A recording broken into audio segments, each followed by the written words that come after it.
If you're not, I would be very happy.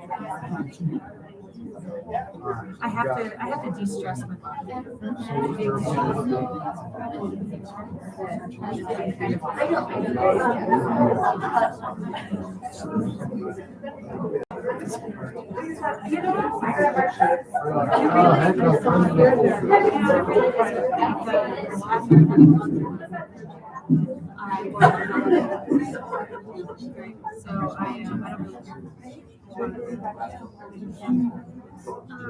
It would be, but I got voted.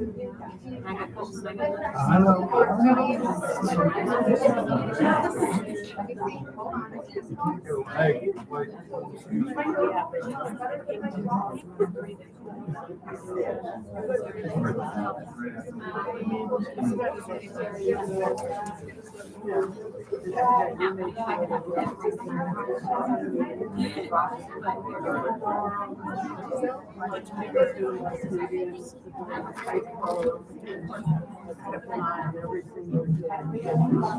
Just seat on the front row. Oh, Rather. okay. It's up to you. I'll move up there. Okay. It's on the very far.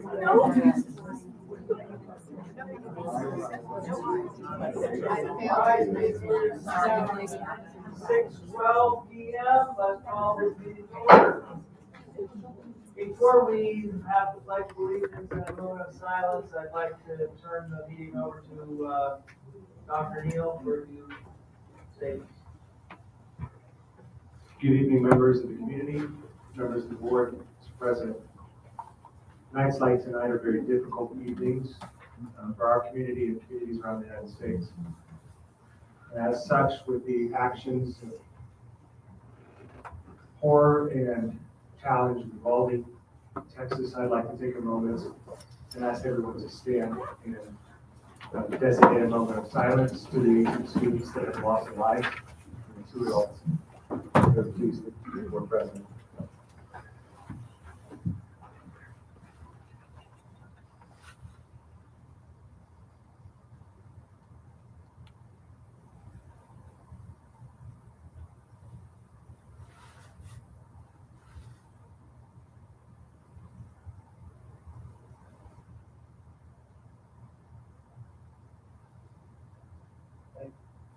May their souls rest in peace.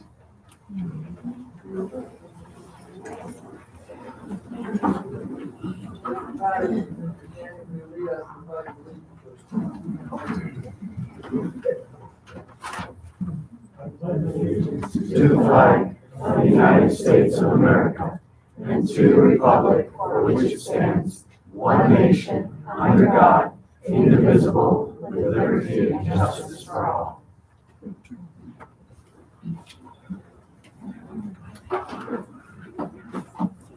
Okay, roll call vote.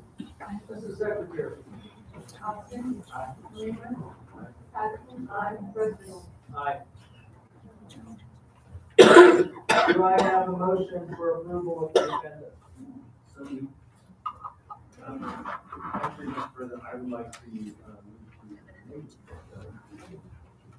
Okay. What would you like to vote? There were 2 things that I would like to remove from the agenda. Under paragraph 7, paragraph E, cancel July regular Board of Education meeting.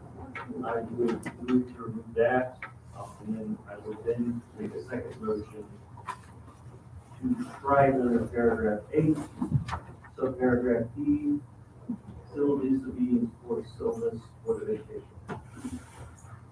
Could you explain why you want to cancel the regular board meeting or cancel? Well, Mr. President, as you know, as we get further down the agenda here, we are going to be talking about the process of taking applications and appointing a new director to the board. I know we have a busy month of June in front of us, and I just want to leave open for now the possibility that perhaps we might need to meet in July to take care of some business of the board. So perhaps it might be we might not need to, and maybe we could make that decision later, but I just think it's a little premature right now. Is there any other comment?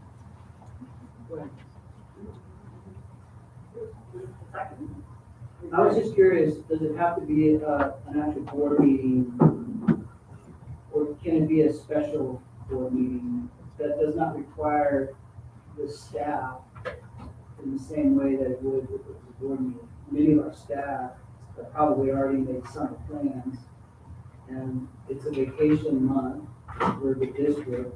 And so to ask them to come and utilize their own time to facilitate a board meeting that we may or may not have, I think is a lot to ask our staff. I think if we needed to extend the process of appointing a new board member past the month of June, we could probably do that in a special meeting. No, and I'm not asking that staff be here necessarily. There's nothing in the law that requires particular participation of staff to do that. I was saying the law does distinguish between regular meetings and special meetings. I'm just anticipating perhaps there might be a regular meeting and we can make it as stripped down as possible. The only people that have to be there is the four board members, which is that's what I noticed. And if we need to be taught how to open or lock the door or make sure that something's posted, I'm sure we could figure out a way to do that.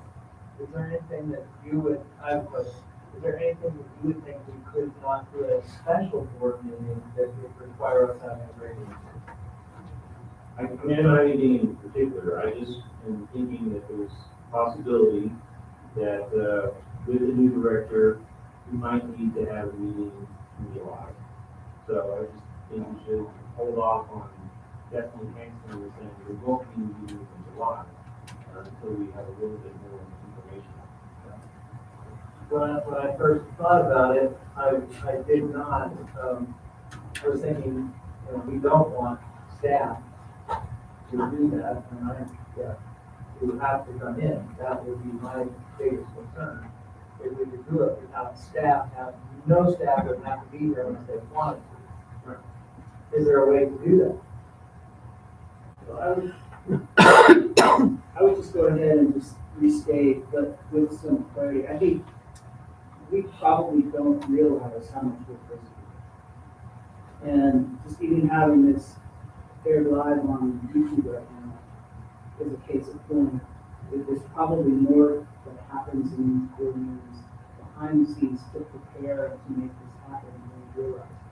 I just want to protect the staff from having, from any staff member, including our superintendent, including our secretary, to assist with the in the role. And so, and besides, quite frankly, I think we need.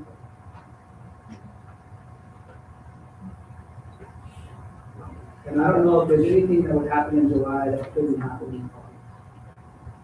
Well, I have another thing, I have a health issue that I was planning around that we pick it up that evening. For July, first. Okay, but I don't know that I can say that. I just want to go over the possibility that this board, those four of this board might come together in July. But we can call a special meeting at any time, and that is correct. Where staff would not have to be here, except for like all the things that Chris just said. I don't think there's a ton of distinction in terms of the background of just board first meeting, between the regular meeting and the special meeting. The microphone, you know, like all that sort of stuff is there for every meeting when it's every special. Just like with agenda items that involve preparation by other leaders and executive staff, which is normally on a regular meeting, that would eliminate that sort of burden on staff. And that, I'm not saying we should have a meeting and make people out there cancel their vacation or anything like that. I'm saying we probably shouldn't foreclose the possibility of a small, you know, bare bones, you know, days kind of meeting. If we're gonna have a new director come in, you know, it can be a big decision. With work to be done. So, It's a matter of, you'd like to say? I think we're premature. I was looking at the minutes for last June's, board meeting, and that's when they decided to not have a July meeting. I think it's premature that we don't know what people's business is gonna be. And maybe perhaps we'll have more board meetings in June, I don't know, but I think it's premature to make that decision now. I think we should leave it open until at least June's board meeting. I would be willing to do that, leave it open until June quarterly. Rather than make the decision now. If I had to make the decision now, I would say that I don't want, personally, I agree, if something needs to be done, it needs to be done. If it's an emergency, it's an emergency. But I would rather fill up June rather than cut into July. And so since the motion was made to change the agenda, I say go ahead and go for it. Since the motion was made to change the agenda, to cancel the cancellation of the July regular board meeting, I say go ahead and make that decision. Because people are making plans, you're making plans, I'm making plans, we're all making plans for the same. And I think that it would just be best if we make that decision.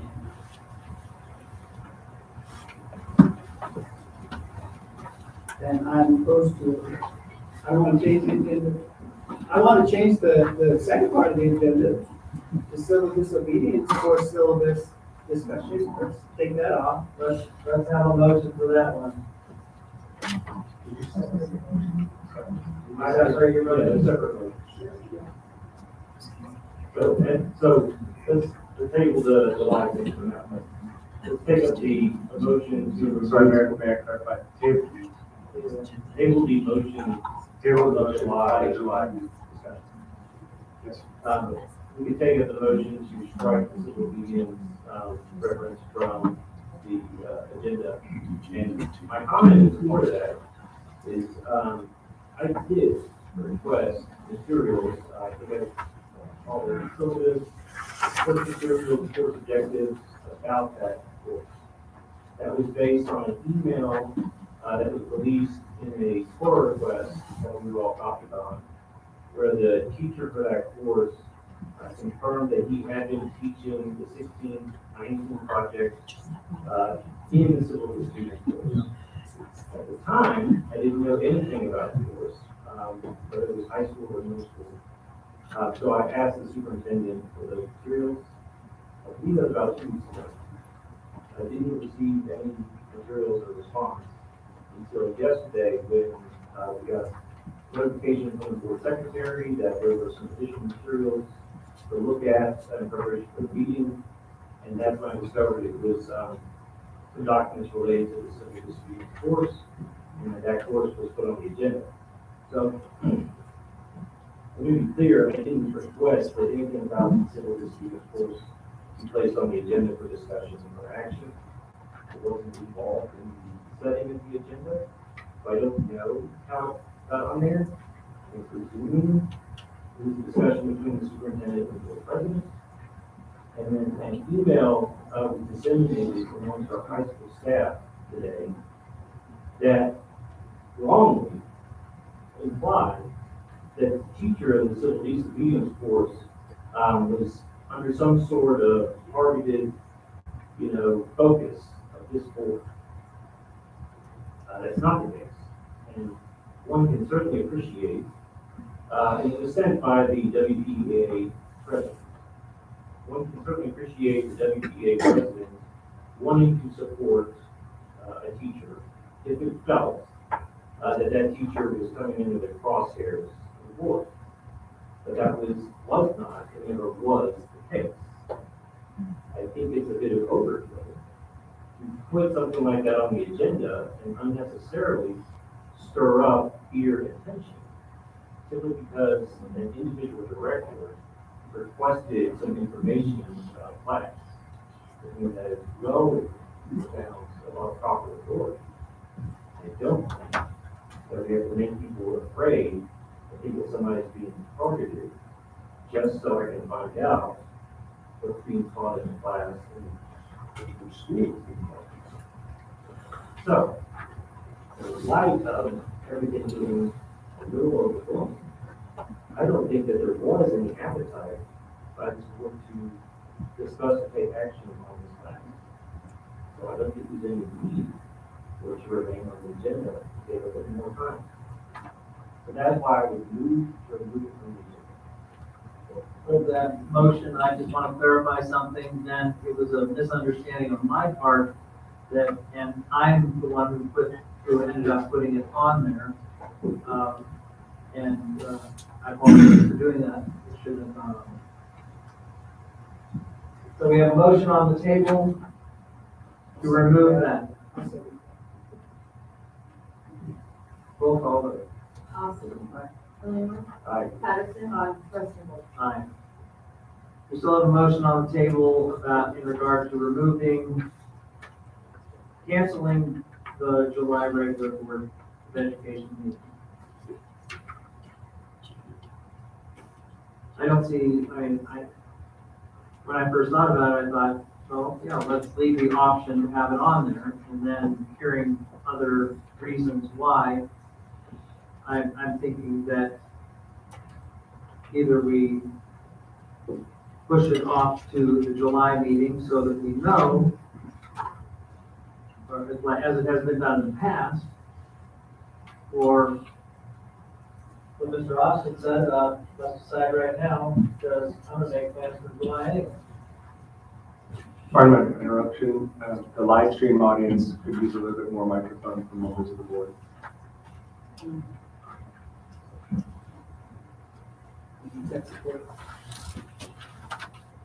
Do we have any further discussion on this, or would somebody like to advance a motion?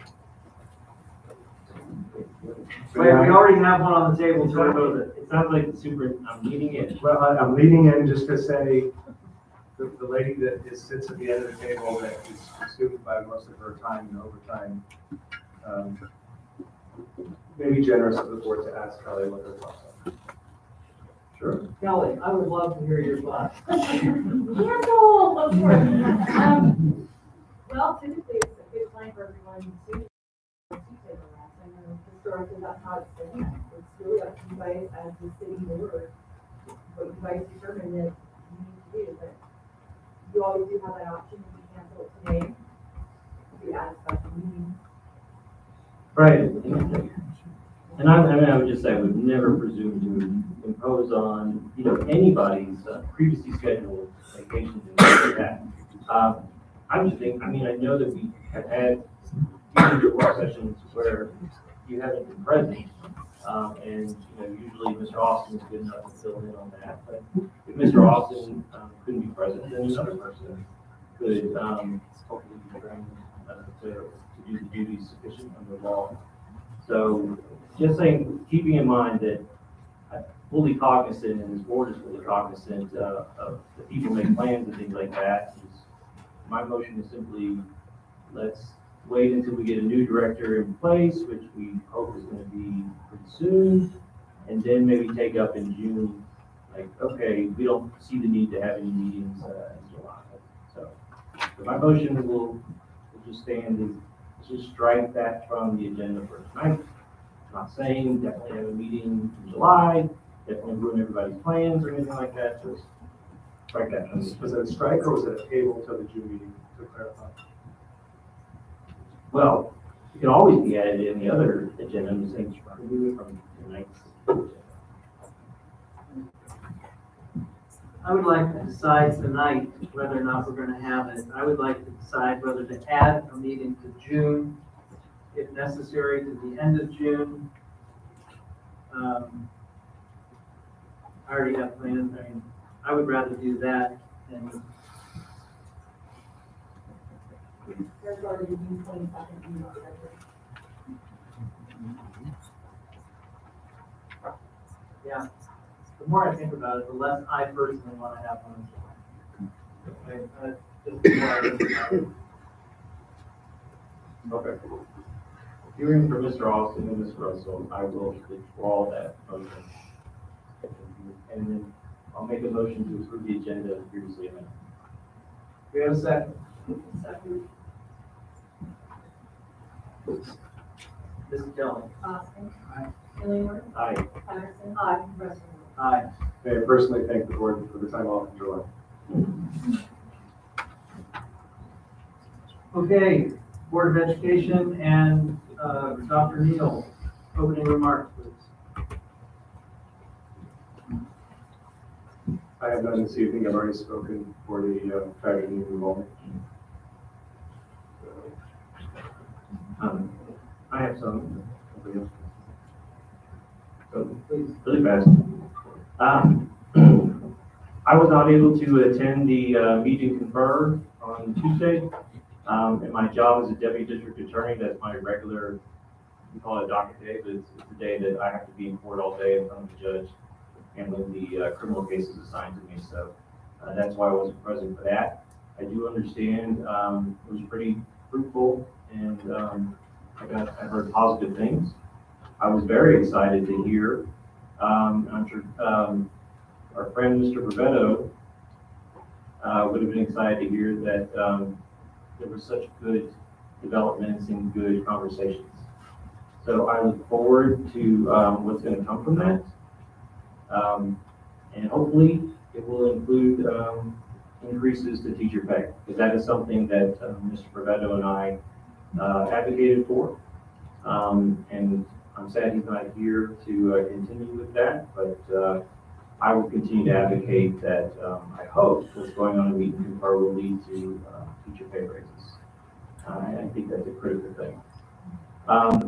The other thing I wanted to mention was that in light of obviously what we're all thinking and feeling about what happened in Texas, I did earlier this morning send an email to the board president and superintendent asking that if it's possible to have a discussion with law enforcement, like our new chief, the Little Park Police Department, about the protections we provide for our schools, and whether, in light of the fact that there is a new chief, and we're always interested in maintaining maximum protection for our kids and our staff, whether there's any further discussion and things that we can do. I'll just be candid myself that I know we don't have a school resource officer stationed at every school. I'm sure there's very good reasons for that. Yeah, obviously they all get paid. But that's something that I'd be interested in hearing discussion amongst the board with input from our staff and from law enforcement. Is there anything more that we can do? Are there any ideas that were previously considered and rejected that now might be time to look at again? Or are there any new ideas considering changes in law enforcement, changes in board membership, changes in superintendent, that sort of thing? The final thing I would just like to comment on is tangential to the civil disobedience course. It was extremely informative to see those materials. And one of the things that several of us campaigned on was increasing transparency. And I think many of us are aware that there are a lot of movement in our own legislature as well as other state legislatures about how can we promote transparency to our community and to our families about course materials and things like that. And so I would ask that we engage an appropriate time, maybe in June, maybe in July, about increasing transparency by providing the sorts of materials that were provided to the board in advance on this class for other classes, putting course materials or objectives or putting teaching materials online in some fashion, so that it promotes transparency to all of our parents and all of our community, and to anybody who's interested in what's being taught in the Little Park School District. So, thank you.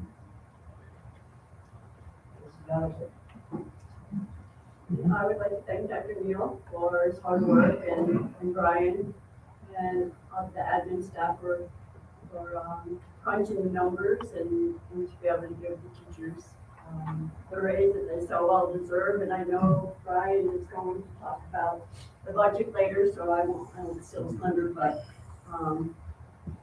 And I was reading the minutes from April 13th meeting, and, I have to say, hats off to Gary for tasking the superintendent with that. I'm sure superintendent had those intentions, but I just want to make sure that Gary, though he's no longer with us, that he's the one that pushed for the raises, and I just want to say thank you, Gary.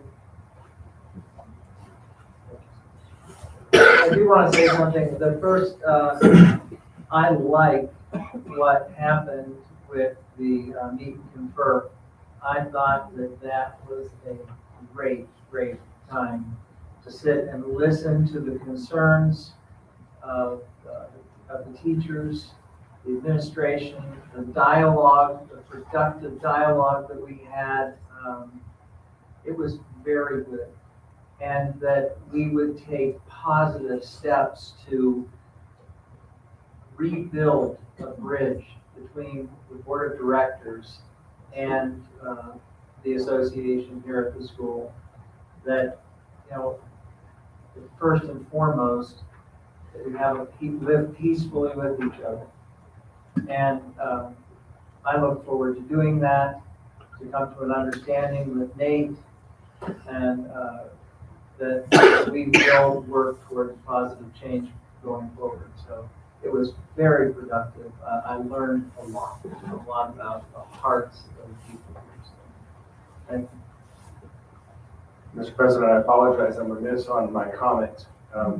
Maybe my brain's a little tired tonight, but I wanted to say just one word about Mr. Gustafson, who has now been approved by this board for his retirement. I never approved that.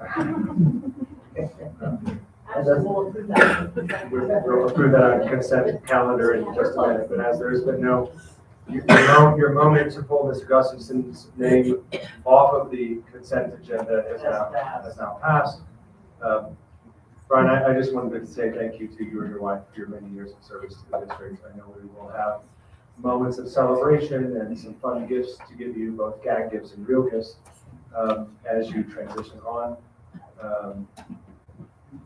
More than 2 decades of service to the district is phenomenal. And for those in the room that have gotten to know you on a personal level, and my pleasure of doing so over the last year, truly impeccable character. And we're about to see your final performance, over the next couple weeks. But I would encourage the board to give Brian a hand and members of the community for his years of service to the district.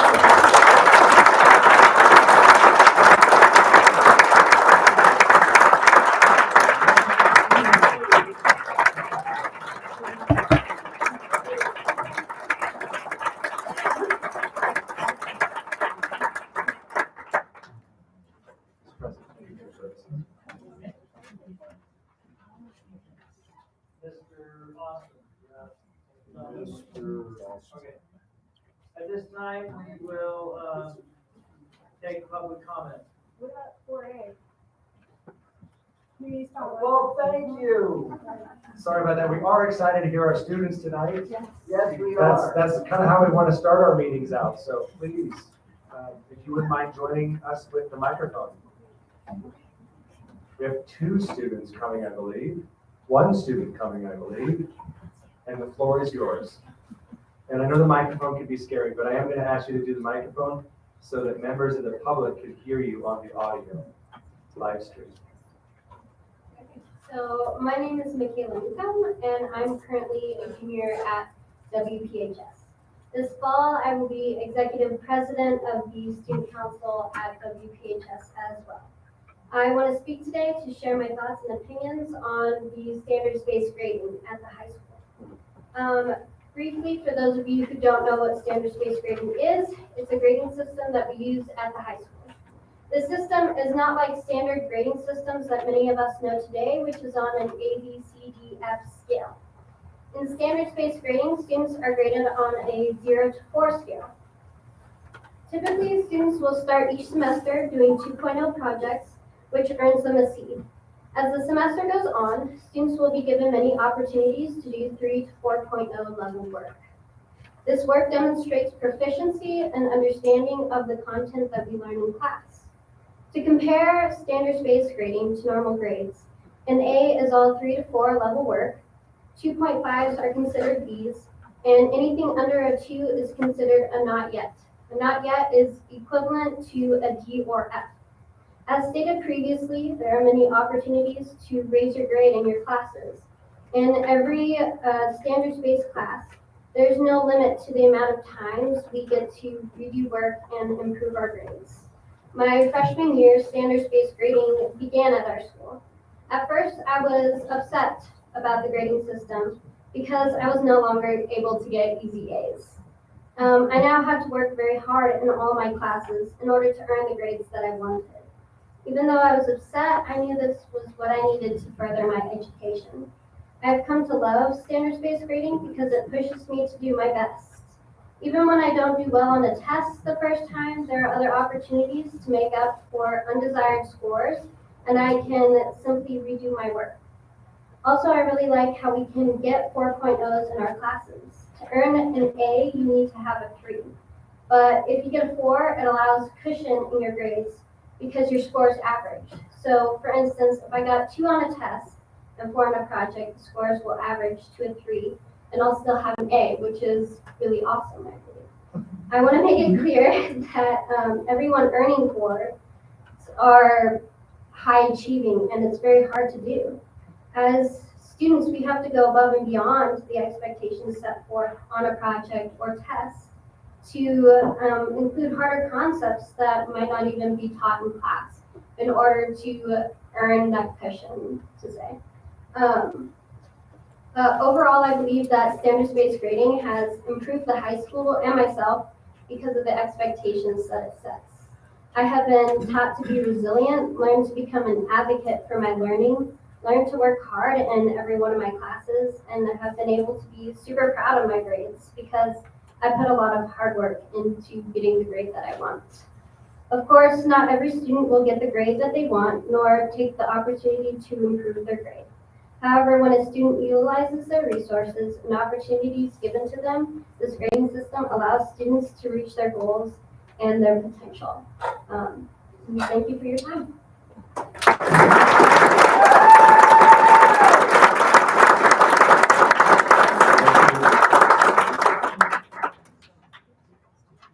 Thank you very much. All right, now, public comment. Mr. President, we have 9 individuals this evening to speak on public comment. 4 of those individuals are on the civil disobedience course. You're, of course, welcome as a public to speak on that topic. However, as it has been removed from the agenda, you may no longer feel necessary to do so. I'll call on your name. You'll have your 5 minutes of public comment if you wish. If you don't wish, then you don't have to come up. So I'll just move on to the next name if that's what you find. Either way, I'm just illustrating that fact. First item on deck. Well, I was going to read something Yes, sir. without public comment. I apologize, oversteps. Thank you, sir. Public comment. Please be aware that any personal or individual student matters are considered confidential under Colorado law, and it is out of respect of that law and our employees and students that we require those discussions take place privately in executive session. It is requested that individual comments be limited to 5 minutes or a total of 20 minutes for a particular topic. The intent of public comment is to give the Board of Education the opportunity to hear your comments. However, the board will make no decision or take no action on public comments during the meeting. Now, I would also like to say, before we start the public comment, that when I read through and found out more information about the civil disobedience class, and that it was for the upperclassmen, I thought it is a great expression of our First Amendment rights to debate things and sensitive subjects that are going on in our society today. And when I found out more about it, I said, boy, this, that we can actually, without hesitation, debate both sides of things like this. So in regard to that, I at first I thought, oh my goodness, what is this? And then, it takes time to find things out. And I think that we all express that from time to time. So anyway, I want to express again my apologies for putting it on the board, on the agenda. So I guess that's something. So, Mr. Superintendent, sir. We have Morgan, and I see two names on here, Lindsay, but public comments are normally limited to one person. Is one or the other of you would like to speak on behalf of the other, or would you like to speak separately? Okay, that's fine. Whoever wants to. So, and is this Cheyenne? Thank you. After Cheyenne, Morgan, you're obviously welcome to join for the next public comment. I've got Bode Wolin after that, and Matthew Golowski on deck. Although we know this topic has been striked, we as students in WPHS believe this deserves to be spoken about. Parker J. Palmer once said, "Teaching, like any truly human activity, emerges from one's inwardness for better or worse." This is a value held by our civil disobedience teacher, as evident by a poster hanging in his classroom with this exact quote. We believe that this phrase perfectly exemplifies who he is as a teacher. Being in his classroom for the past 3 years has been more than rewarding, as students have been blessed to get to know such an engaging, lovable, and respectful teacher. There is nothing more reassuring than a teacher who supports and guides our students. He unbiasedly educates us. Our civil disobedience teacher has created one of the most productive environments in our school. As students in his class, we have been given a rare opportunity to be free of judgment and ridicule when speaking our opinion. He has allowed us to feel heard.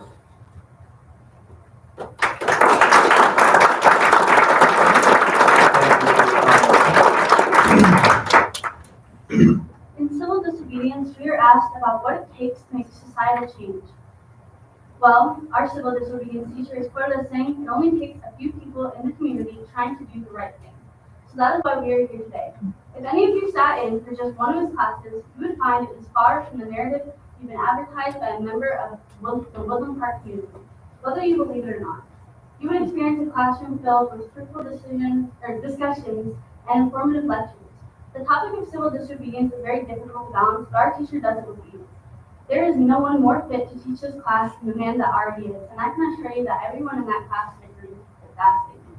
We look up to him as a teacher, mentor, and role model. No attempt to minimize his impact will diminish our support.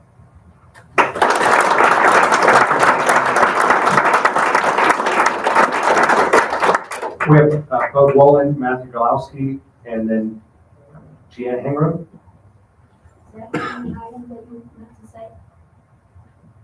I'm sorry. I thought that was my name, you might have been mispronouncing it. Please correct me at any point. I need all the help I can get. But maybe it wasn't, maybe it's someone else, there are so many people here with good ideas. So I could be totally wrong. Well, I'm reading it. Thank you. Thanks for all the help. So I've got Bode, and then I've got Matthew Golowski, and then Jeanne Hingram. Is that Jeannie Hyam? Jeannie, you are so correct. If somebody wants to give me another cup of coffee, I can stand for that as well. Well, I was just, since I secretly have the floor, I just want to say, these two students just are exemplary. I would agree. Examples of what Little Park High School does. I would love to. Cody, thank you for your patience on my pronunciation as well this evening. It's Cody, by the way. Yes, I just corrected myself, so. So I know this topic is straight off the agenda, but I can't help but feel that a lot of our classes with controversial subjects for debating are threatened. And so without further ado, just under a month ago, I took my final for AP Human Geography in this room. If you haven't reviewed this amazing class already, AP Hug is a year-long course that gives you unbiased, unpolitical, and unopinionated education on everything in the world and how it relates to us as humans. What is extremely important about this class is that we are taught about cultures other than our own, ethnicity and race, war and peace, and everything in between. As students at WPHS, we are given the option to take not only this class, but many others along the lines of how humans behave in our history. There's nothing more important than being taught unbiased information about human history, as if we are not taught history, it will repeat itself. One of these spectacular classes that gives us, as young teens who will someday be in control of our planet, a viewpoint above our own isolated mind, is civil disobedience. Civil disobedience is not just a class at WPHS, but it is an action. The action of civil disobedience is to willingly break or not follow a specific law, as it is not just in the mind of the person not following it. Let me be clear. Civil disobedience as a class does not encourage children to break laws. The purpose of this class is to educate children from a non-biased standpoint on historical movements such as sit-ins, walkouts, and other movements of justice against topics such as racism, sexism, and discrimination of other people or taking away rights. It is not used to teach division or community, as what this class is accused of. Without classes and subjects such as these in our schools across America, history will repeat itself. And allow me to explain. If the young people are not taught about our mistakes, our racism, and our problems as a country, the problems will continue to get worse. If we ignore subjects taught in this class, if we review this class to just drastically change it or silence it, students will not have access to intellectual thinking, and they will be suppressed in their own education, and they will not be given accurate facts about the world we live in. If the decision is made eventually to cancel this class or others like it, you, the majority non-diverse board who refuses to seek understanding and lies about what is going on in our schools, are taking the education of kids away from the district in which you serve. Consider expanding your viewpoint and realizing that teachers are not our enemies. Teachers teach us. They teach us what we need to know. Now let me speak about a few examples of what civil disobedience in the United States of America is and why it is so important to educate students about. Number one, the Selma March. The 54-mile march from Selma to Montgomery, Alabama occurred on March 7, 1965 through March 21st. This was caused by the obstruction of African Americans and their right to vote, the murder of Jimmy Lee Jackson, and these marchers, black and white, were met with police on the Edmund Pettus Bridge with tear gas, horses, and blockades, even though it was rightful and peaceful to have the march. 4 lives were lost to hate. Number two, the Little Rock Nine. After ruling of segregations in schools as unconstitutional in Brown versus Board of Education in 1954, 9 black students sought to test if this would be met with peace. On September 4, 1957, they were blocked by the Arkansas governor from entering a formerly segregated white Central High School, even though it was completely legal for them to attend.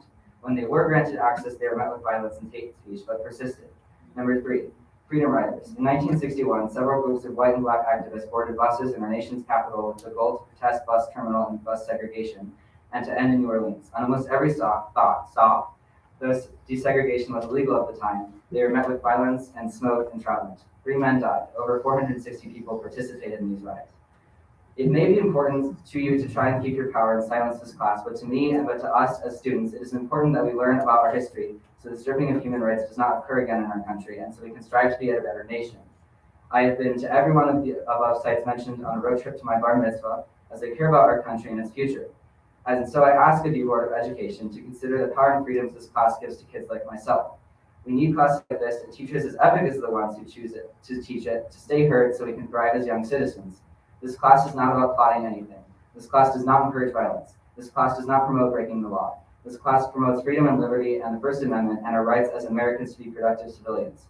We must move forward as nations and rectify our mistakes, and classes like this will help. You as a board are always stating that you give kids and parents a choice in this district, but if you decide to silence a class, you're actually taking away from our choice.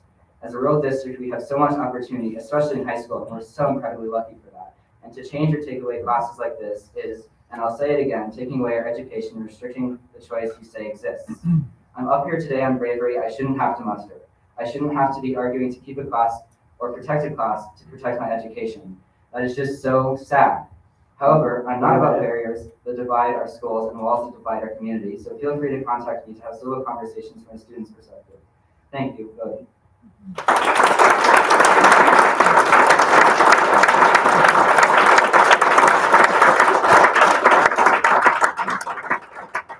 Thank you, Bodie, for your comments, and apologies for the mispronunciation of your name. The floor is yours next, after Matthew, please.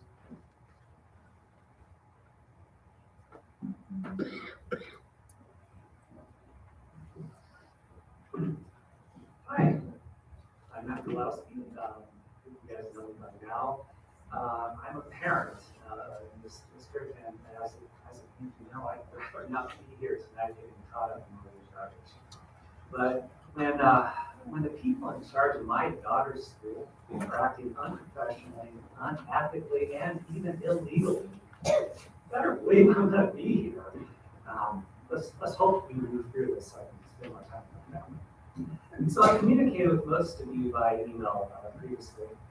I like email. It creates a public record for everyone to view. I don't like when our elected officials keep secrets from the public. That's not how I operate.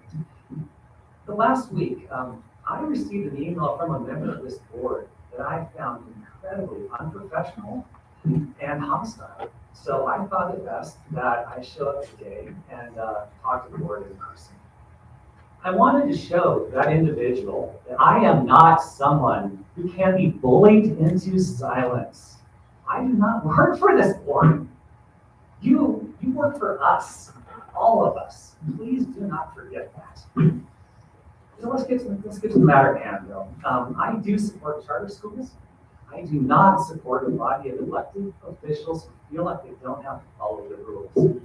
I think you know that about me by now. Charter school law has a clear process to follow if a district wants to let a charter school use some of its vacant or underused space. And I don't know the motivations of the people who wrote that law, and I won't pretend to, but I do know that one consequence of this law is it created a framework to enable competition for that unused space. And competition allows the district to know that they're getting the best deal possible. I'm not opposed to putting that space to use. Let's get a good deal. The law lays out a process where the district identifies vacant or underused space and seeks applications from people interested in putting that space to use. It does not require the district to only use that space for charter schools. By ignoring this process, we cannot know if Merritt would be the best tenant for any available space in this district. Is Pikes Peak Community College interested in bringing some classes up here and maybe renting out a couple rooms? We don't know. Is Karis interested in expanding their offering of classes and renting a couple rooms?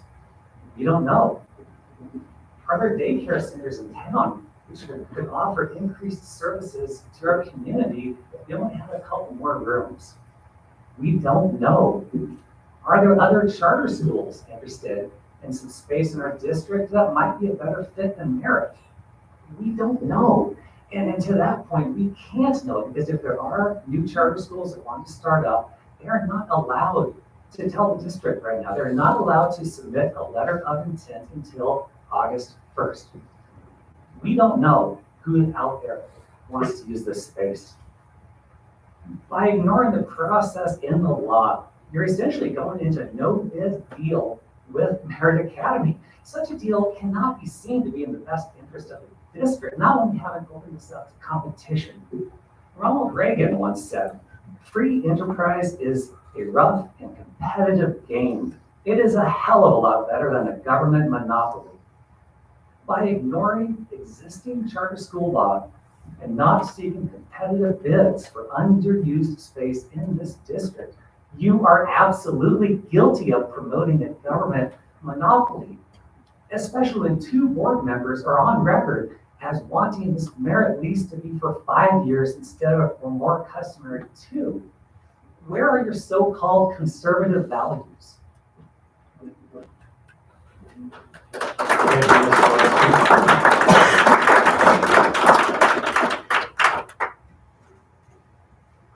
going to mispronounce this name again. Janine, if you would mind, please. Thank you. Jenny Hyde, thank you.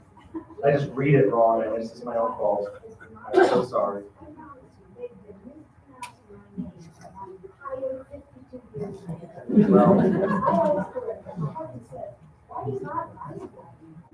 Well, I can do better. I'll work on it.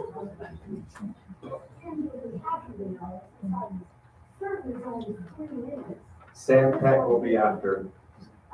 Dr. Neal, Sam had to go to Columbine for the concert, so she wondered if she could be bumped down. Yes, ma'am. Kirsty, you will be after that as well. She's gone.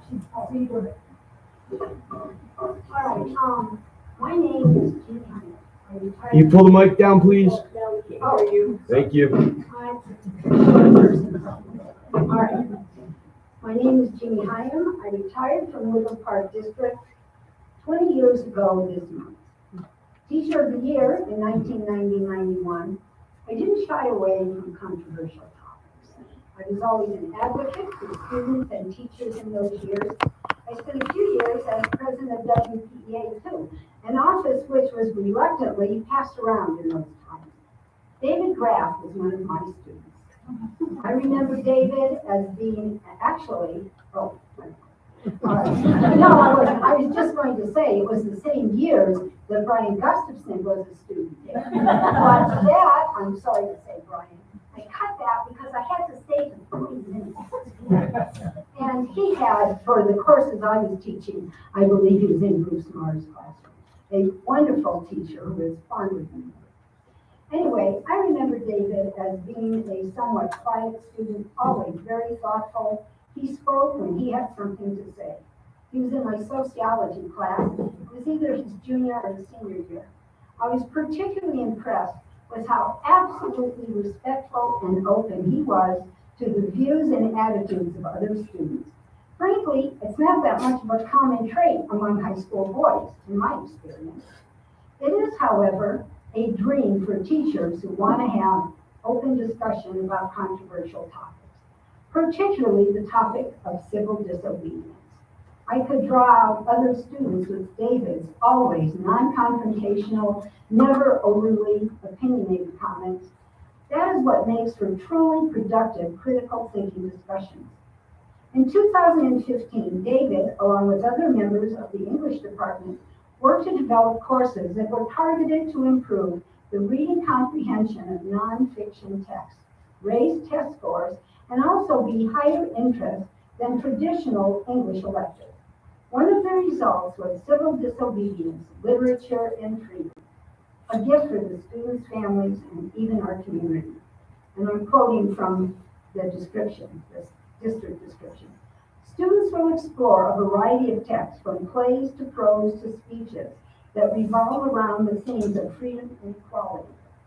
The student will be able to connect the relationship between critically reading text to build knowledge and producing writing to convey knowledge. And I think we could hear how successful that is from the students that spoke tonight, actually. Even more so with a gifted teacher such as David Graff. Courses such as this are the ones that students remember. These are the courses where the topics are brought home for discussion over the dinner table. And I would add, it is exactly these courses that people find me after 15 years on Facebook and say, this happened and I remember your class. And so that's a gift from Facebook, which I don't think is much a gift to us in general. I expect this has been a popular course and that there would be a lot of objections to discontinuing it. These are the discussions I wanted around our dinner table with our daughters. In fact, they are exactly the discussions we had around our dinner table. This is the result of effective critical thinking in school. This happens with catalysts such as David Graff and courses such as this one on civil disobedience. Thank you.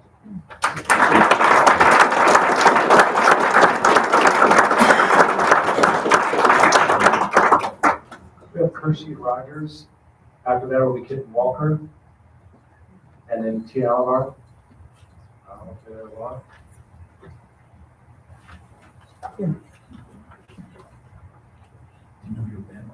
My name is Kershie Rogers, parents of 2 students at WPSD.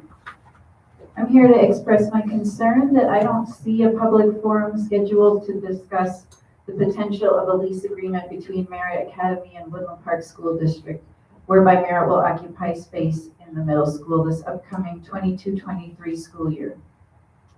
I am requesting of the board that you provide an opportunity for people in our community to be seen and heard. On March 30th, you offered a Q&A on this topic, but at that time, the vast majority of the public's questions were answered with, "We don't know at this time." Since then, new information has come to light, and there has been no forum in which we have been allowed to pose questions or discuss it. On May 4th, there was a board work session where Cooperative Strategies presented a feasibility study on this proposition. Around May 17th, not sure exact date, the results of a survey regarding facilities master planning were posted to our website. 787 people took this survey, and there's a lot of information to be studied, including that when considering renovations, less than 5% of respondents prioritize creating charter spaces, And when selecting an option for sharing space, only 6% chose sharing space with a charter when allowed to select 2 options. These are not conclusions, just examples of data that should be considered. People have questions and legitimate concerns about information from the feasibility study as well, to include inequitable occupancy rates, too high an occupancy rate for WPSD, unrealistic construction timelines for an August 1st start, omissions from the study to include HVAC and traffic considerations, and very significantly, forcing district families into a situation they are not ready for. This will result in division and loss. Please take the time to listen to our concerns and listen to understand. When you voted to approve the contract with Merit Academy on May 19th, I heard you say that some people thought the contract process was rushed and some people felt it was too slow. In regards to this lease agreement, however, I can't imagine that anyone would dispute that you are rushing this process. One of the concerns of the DAC was that the contract favored the assumption that a lease agreement was a foregone conclusion. With your yes vote, you expressed to us that this should no longer be a concern to us, that it was resolved. Yet, we now have a publicly released email from May 11th, that's before the charter contract was voted up, an email from Director Illingworth to only President Rusterholz and Director Patterson titled Lease. My first question is, why was Director Austin excluded from this email? It is my understanding that you are mandated to act as an entire board. How is this appropriate? How is it appropriate that neither of the recipients rectified this exclusion of Director Austin? I don't know if this is unlawful, but it feels so very wrong to me. In the body of the email, Director Illingworth writes, quote, after consideration of the draft lease facilities agreement, I would ask you to have the attorney update the term from 2 years to 5 years so that it's the same length as the length of the charter, end quote. My second question is, why are the 3 of you having discussion about the extension of a lease agreement that we were assured was not a foregone conclusion? And my third question is, how does this request for a 5-year agreement protect Woodland Park School District? Merit stated enrollment projections are such that they will outgrow this space after 2 years. So extending the term to 5 years does not make sense to me, even if 5 years is the length of the charter. Please slow down. Please behave ethically. Please allow time for people to be sincerely heard. At the public hearing, Merit assured us that they have other facility options for the 22-23 school year. 1 minute. Please, I implore you, take the time the community needs to develop a healthy relationship between schools. By choosing to keep my children in WPSD, I chose consistency and stability for my family. Please don't take that choice away from me by forcing this lease agreement before it's time. Thank you.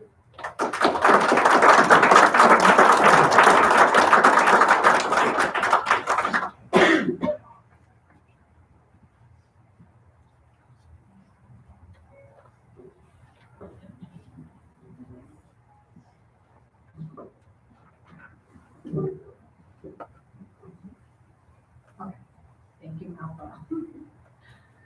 Okay, so Kim Walker, I live here in Woodland Park, and I didn't know what I was going to talk about until a few minutes ago.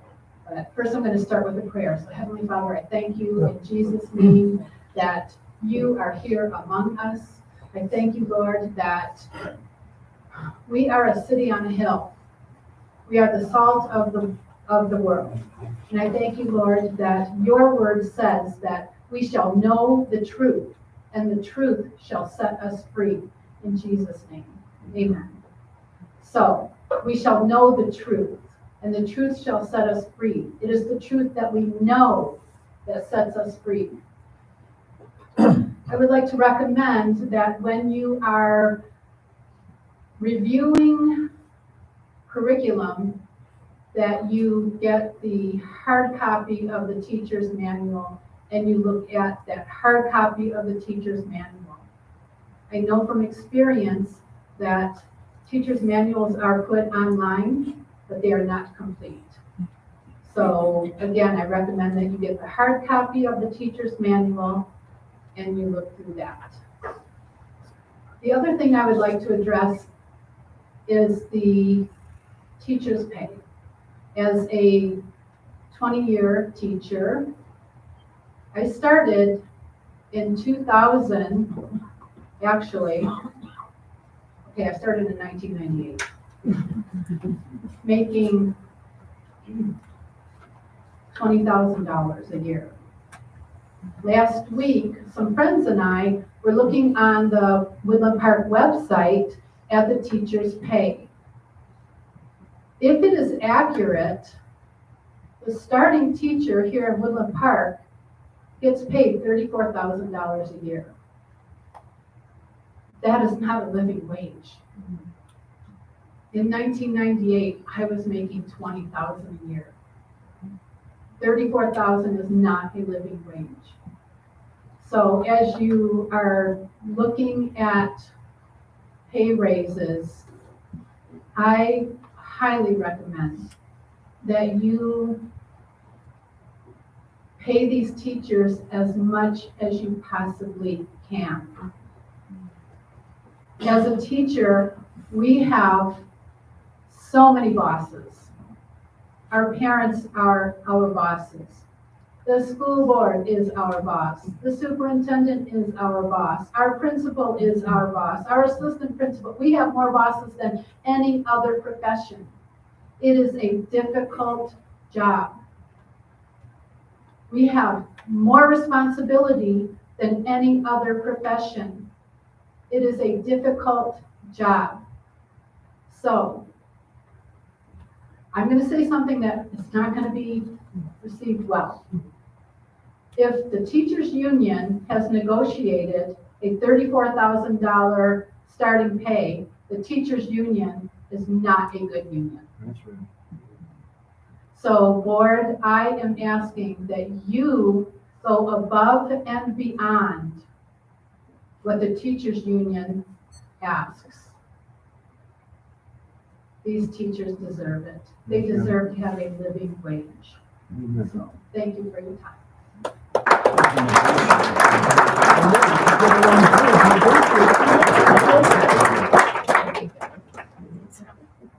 Tina, Nate, and then is Sam back in the room? He is not. Okay, she'll be in good time.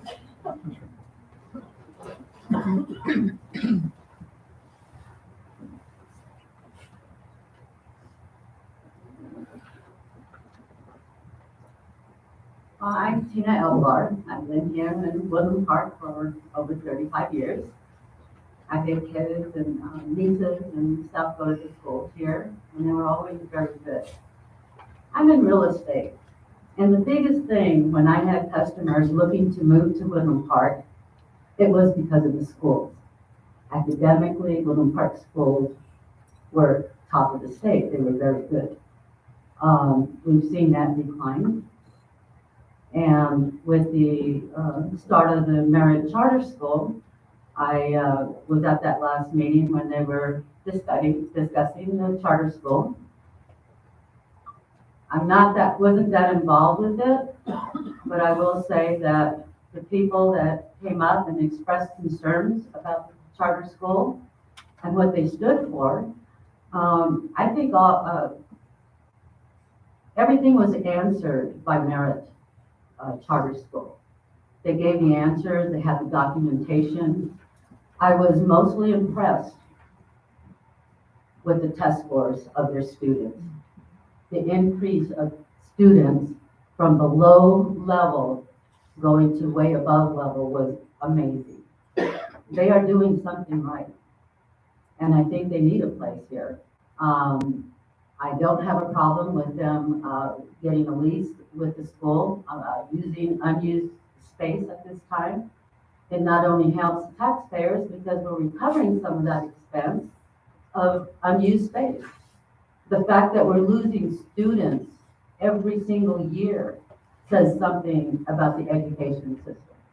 Something is lacking. People are pulling their kids out of school. And why? And for me, I was happy to hear the gentleman say that he wants to put new curriculums online so that parents and people that are concerned with what children are being taught can see what's going on. I tried to check out a kindergarten book just to see what they're teaching or how it's going. I don't know there's no new Common Core math. I can't help my grandkids.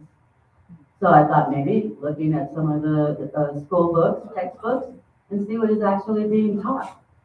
I have a group of people that want to read through all these books to see what's going on in schools. Yes, students do like what they're being taught. They like the teachers. They like the curriculum. But as adults, we need to see that the curriculum and what's being taught is good. It's good for the nation, it's good for the country, and it's good for the students. So if you do opt and vote, I hope you do make all that stuff available online so that we could review it and see it and make good judgment on what's been going on in the schools. There's some things that have happened at the high school that a lot of people were not very impressed with.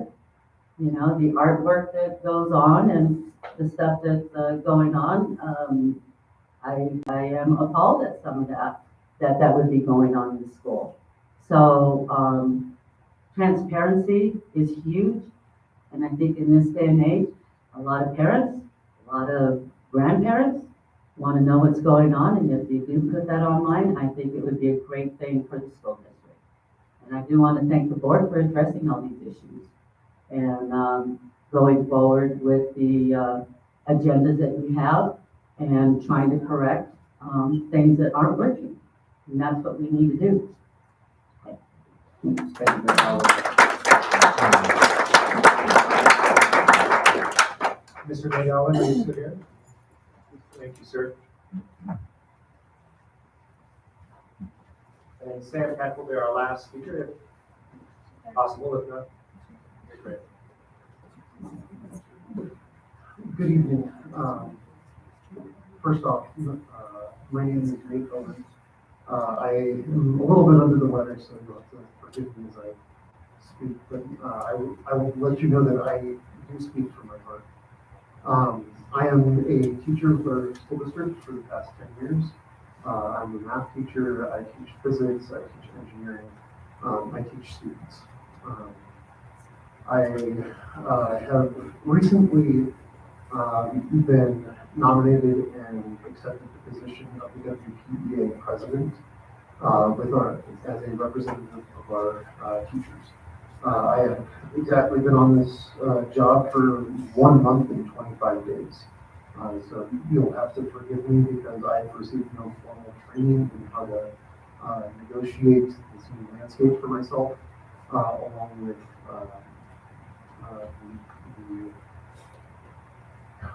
the public speaking aspect of things. I tend to be solutions oriented, and I like to I wear my heart on my sleeve, and I want to help others. That's why I became a teacher. So I'm here on behalf of myself, and I guess I speak for myself. So I wanted to reach out with my sincerest apologies. I have written an email this morning. I have written a follow-up email, and I'd like to provide some clarity to that. I want you and everybody to know that that I truly had and still have no ill intentions towards any sort of process that may have been pursued. The process of the proceedings for tonight, I'd like to make the intent known that I have no ill will towards our board members. I have no intent towards the district, no ill intent towards the school district or any singular member of our school district. And so I humbly come before you guys and would like to let you know that from the bottom of my heart, I have no ill intent. I'd like to provide some clarification. In the first email that I had sent this morning, I had noticed on the agenda for tonight that there was 2 discussions around our civil disobedience course. And so I am going to read, I sent an email to the high school staff because this is a high school course. You heard from Eugenie that this course has been developed by our English department staff. The entirety of 6 staff members together came together and looked at the standards that were set by Colorado State Education, and all 6 teachers had input into this course. Since the inception of this course, there's been 1 teacher that has taught this course. I wanted to let you know I did not see that as an attack on the teacher.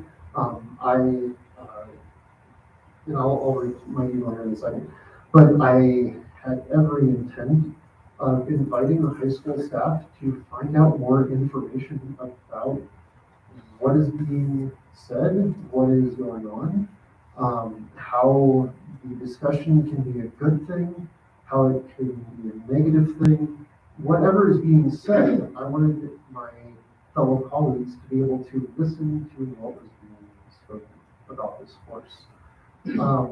I wrote in my email this morning, tonight, and I quote, tonight is a board meeting that has an agenda item regarding discussion around our high school class civil disobedience. I would encourage you to attend tonight's meeting and show support for our colleague and all the hard work and value that he has put into creating this class. I know that I will be there in support, and I hope to see you there as well. I hope that those words showed no ill intent. I was not anticipating an attack. In fact, I was very encouraged by our meeting process that's gone over for the past couple of weeks. I was able to have conversations with a couple of our board members during the meeting. I'm a huge proponent of working together, building that bridge, reunifying our district, our teachers, our staff, our administration team, our board of directors. I want us to work together. I want us to do things well, because when we do things together, that's when things happen well. I replied to that with a follow-up email to the staff, and I want to clarify, and I quote, I would like to provide some clarification to the email I sent earlier about the board meeting. Please understand that this is not a request from WPEA, nor a call to arms against any of the Board of Education members. I send this as a personal request that we can support our colleague by simply being there for him. It was not my intention to show force, to show a call of action, which may disrupt the educational process or any of the proceedings at the official school board meeting. My sincerest apologies. And so I really want to work together with this board. I know that some of my executive staff on the WPEA has also expressed this as well, that we want to work in collaboration, because together we can do things better. I'm going to leave you guys on the note that through the meeting control process, we've had a lot of open dialogue, and Mr. Russell, you alluded to this earlier. Okay. Thank you. We have a lot of room for growth, but we have made so much progress so far, even in the past couple of weeks. Like I said, I've only been in my position to represent the staff of Enrollment Park for a total of 1 month and 25 days. And my goal is to create opportunities so that we can have open dialogue and open communication between the board of directors and the teachers. So thank you for your time.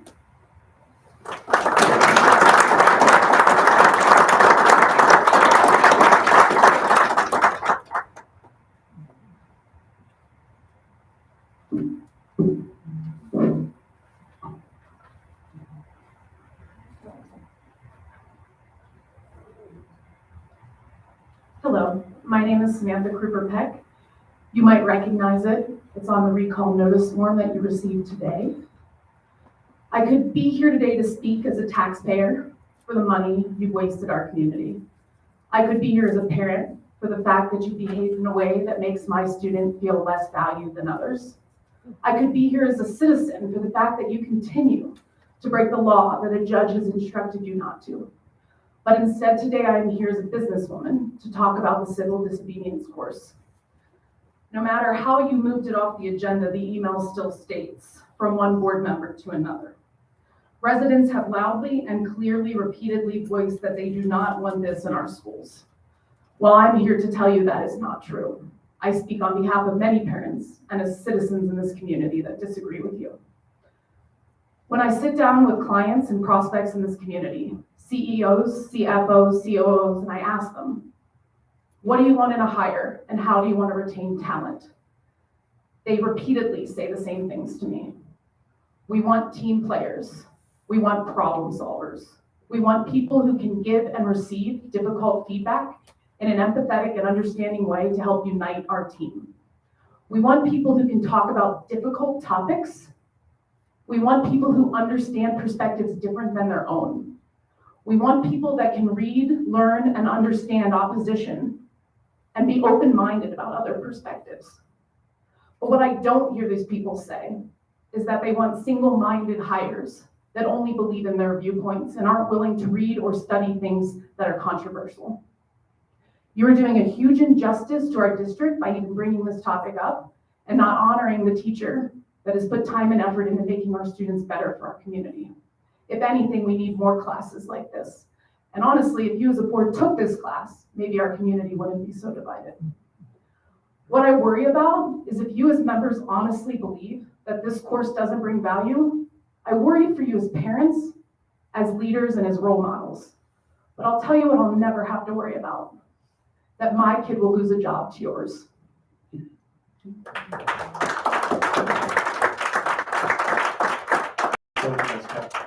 Mr. President? That is the end. Yes, sir.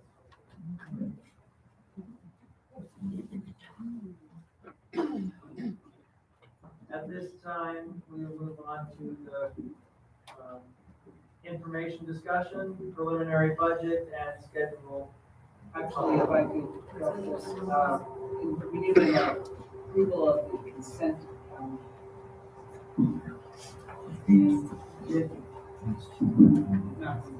When we approved the agenda, did we not approve the consent calendar? Okay. Okay. So, thank you, Mr. Austin. At this time, I would like a motion to approve our consent agenda. So moved. About a second. Second. Roll call. Austin. Aye. Miller. Aye. Patterson. Aye. Russell. Aye. Now, we'll move on to information discussion.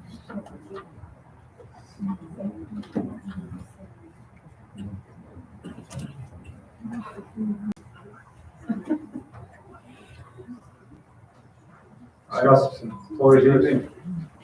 First, I want to say wholeheartedly a thank you to all of you.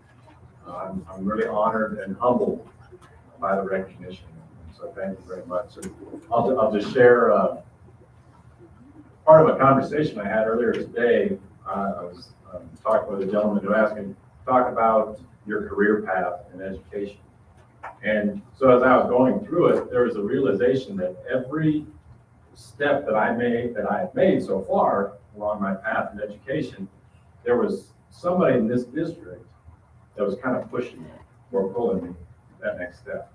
Hey, Ryan, I know you're teaching golf to the superintendent and the athletic director, but you ought to be a teacher. Okay, I'll be a teacher. Hey, Brian, we need somebody to step in as an athletic director. You ought to step in as an athletic. Okay. Hey, we need somebody to step in as the budget guy and director of business services. Okay.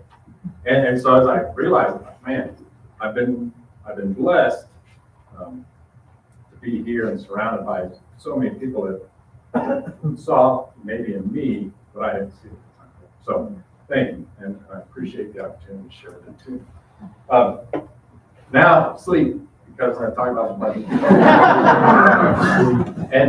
And this, so board members, you have on your desks and in your packet a proposed budget submitted to you today. I'm not going to go through the whole budget. We're not really using this as the budget public hearing. I want to highlight a few things, kind of talk about our process a little bit, and then you've got a couple weeks to review, generate questions, and this budget will be available for inspection on our website tomorrow or in my office if you want to see a paper copy. But then you have an opportunity to review, generate questions, come up with thoughts, the things that we talked about on June 8th will be the budget public hearing. Also, I know, though I'm not in the meet and confer process now, I know from previous experience that there are agreed upon talking points coming out of there prior to ratification of the process. And so I'm not going to address anything regarding those points because I frankly don't know them all. And so what I appreciate about that process is that then the district, the WPA, staff will ratify those items. And then I'll be able to share more in-depth detail on it. Okay, so the board, as I mentioned, you have the document. I want to point out a few things. This is not the full document. I will add the narrative in a couple weeks once we really make sure we have all the numbers dialed in. And so I'll tie that in. So really what we've added for you to review is the public notice first. The public notice is what's being published in the Courier within 10 days of this being presented to you. So it's going to be in the Courier next Wednesday and then again on June 8th. And I'll put this on our website as well. It just says, hey, anybody has access to this document, you can get it from me, and I will also put it on the website. It is the proposed budget for next fiscal year 23. If you look at what is labeled as page 13, it's not the 13th page, it's just labeled as page 13, and that's it's got the assessed valuation on there, board members. And just know, I'm going to talk a little bit more about this. This is where I'll start to identify where we're basing our conversations in our revenue is on expected assessed valuation for next year, expected mill levies for next year. And so as you look at that, please, and I guess Dr. Neal, maybe the questions will go to you if there are questions that come in about the budget. Please forward questions to Dr. Neal and they'll get to me. Okay. So what you should have in there pages 13 through 26. And those are the actual budget pages for the general fund and all the other funds. We have a couple sub-funds, and then we have a pupil agency activity fund. I'm going to talk more about those. You should also have a proposed draft appropriation resolution and a proposed draft specific budget resolution. Okay, so you've got all that. Now I'm going to step out, talk a little bit more high level so you don't have to dig into the numbers right now, just talk about our process and kind of what we're talking about dollars. So I know, cardinal mistake, right? Give you the handout. I'm trying to teach you stuff.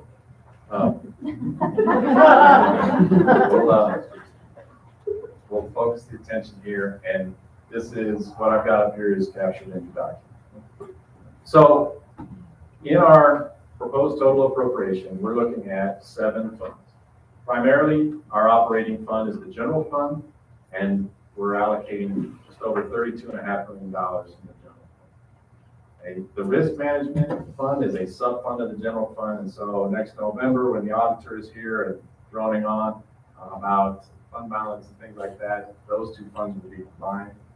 The food service fund is a separate business, basically. We contract out with Chartwell's dining services, and we're allocating about $1.3 million there. Now, we are still in the process of selecting a new food service provider for next year, potentially a new one. We've received 2 bids for that business, and we'll have that decision made next week. The grants fund is, as it sounds, that holds all of the designated purpose grants that are provided to the district and then specified for how they're used. The Pupil Activity Fund, we commonly refer to that as our internal accounts at the schools. Those are cash accounts and fundraising, fees that are maybe outside of the scope of the general fund that come in for like science class or the high-speed field trip. Those things fall in the Pupil Activity Fund. The Transportation Fund is one we're required to have because we collect a transportation fee, but we pay for transportation out of both the general fund and that fund. And then the new one at the bottom, I want to make sure to point out, we're going to add a capital projects fund next year. Okay, and this is going to be an allocation from the general fund and established in line with what we'll be receiving in the next month or so with our facilities master planning process. And the whole idea behind that process is to help the district prioritize projects in the next 1 to 10 years. And what it will say is that, well, you need to have about $4.5 million in here. We can't really do that. But what we are going to do is allocate $2 million. And about 300,000 of that is coming from a different funding source. But that will be a new fund in the budget and specifically targeted for a lot of Mr. Tuttle's work and the maintenance staff and custodial staffs for facilities upgrades and renovations and improvements. Okay, I talked about these. I'm not going to go into them additionally, unless board members, you have questions. It's important to understand the assumptions that we're working under when building this budget. Right now, as I pointed out on that page identified as number 13, we're basing this budget on the assessed valuation of the district most recently received in December. And we received this information from the Colorado Department of Education. They get it from actuaries and folks in the Joint Budget Committee, and they make projections on what our AV might be. They have undershot our assessed valuation here for a number of years. And the projection for next year is lower than our assessed valuation here this year. So I'm not going with their projection. I'm going with our current. I'm assuming it will be higher. I don't have any reason to expect that our AV will drop, especially in 2022. So that's one of the assumptions. Excuse me. Another assumption is that our funded pupil count for the district will be 2,279.5 students, and this will be over 6 schools, including a charter school, and also based on 5-year average. So it's going to be important to note that we're still working through with CDE on this 5-year averaging with adding a charter school in. Likely what will happen is for the calculation, we'll take the Merit Academy projected funded pupil count for next year and add it to the previous 4 years of counts for our existing district to prevent the district from losing that 5-year averaging by having a bump in working pupils next year. So it will maintain that averaging. It's important to know that we count pupils 3 ways. Head count, that's actual, like everybody sitting in here, that's one person. Funded or FTE every year, and that starts to modify head count into some decimals, I guess. Maybe 0.5 homeschool student, or this student is only 0.5, and so then we get a smaller number than the head count, and then the 5-year average, which takes 4 years plus our current, and averages them together, and funds us really for students that we don't have, and it's a cushion for declining enrollment districts. So that's good for us. With that number, we are 175.2 students higher than this year, but again, that's with adding a school projected to be at 314. Our per pupil rate throughout the district, we're projecting to be just over $9,100. I think that's a significant increase over this year, 446. The other, and this is an extremely complicated formula, many of the other assumptions are based on House Bill 1390, which is the School Finance Act. So they run numbers for us, and we use those for our calculations, including those of the budget stabilization factor, which is also called the negative factor. And the state of Colorado has decided to buy that down a little bit this year, meaning reduce its negative impact on our district, which is a good thing, to the tune of about $358,000. And of course, the assumption, and we know we have a contract for a new charge school in August. So these are kind of the big five that are impacting the budget for next year. So how do we make money? It's really easy. Well, it's not. We call it the total program or formula funding. And that's the main source. Go back to that's the main source of funding. I'm going to talk mostly about that. That's in our general fund. And on top of that, this is on top of the district, as you know, we receive sales tax revenue from the city of Woodland Park, mill levy override revenue from property taxes here in Woodland Park, reimbursements for transportation from the Forest Service, Medicaid, etc. So money we spend comes back to us a year later in a lot of ways, portions of it. And then we have a lot of other revenue, participation fees for athletics and activities, facility rentals, some investments. So that's kind of how we make money. If I go to that total program, that formula funding, ultimately it comes down to number of pupils times that $9,120. Ultimately, that's what it comes down to. Okay, but there are a whole bunch of other factors that change this number for every district throughout the state.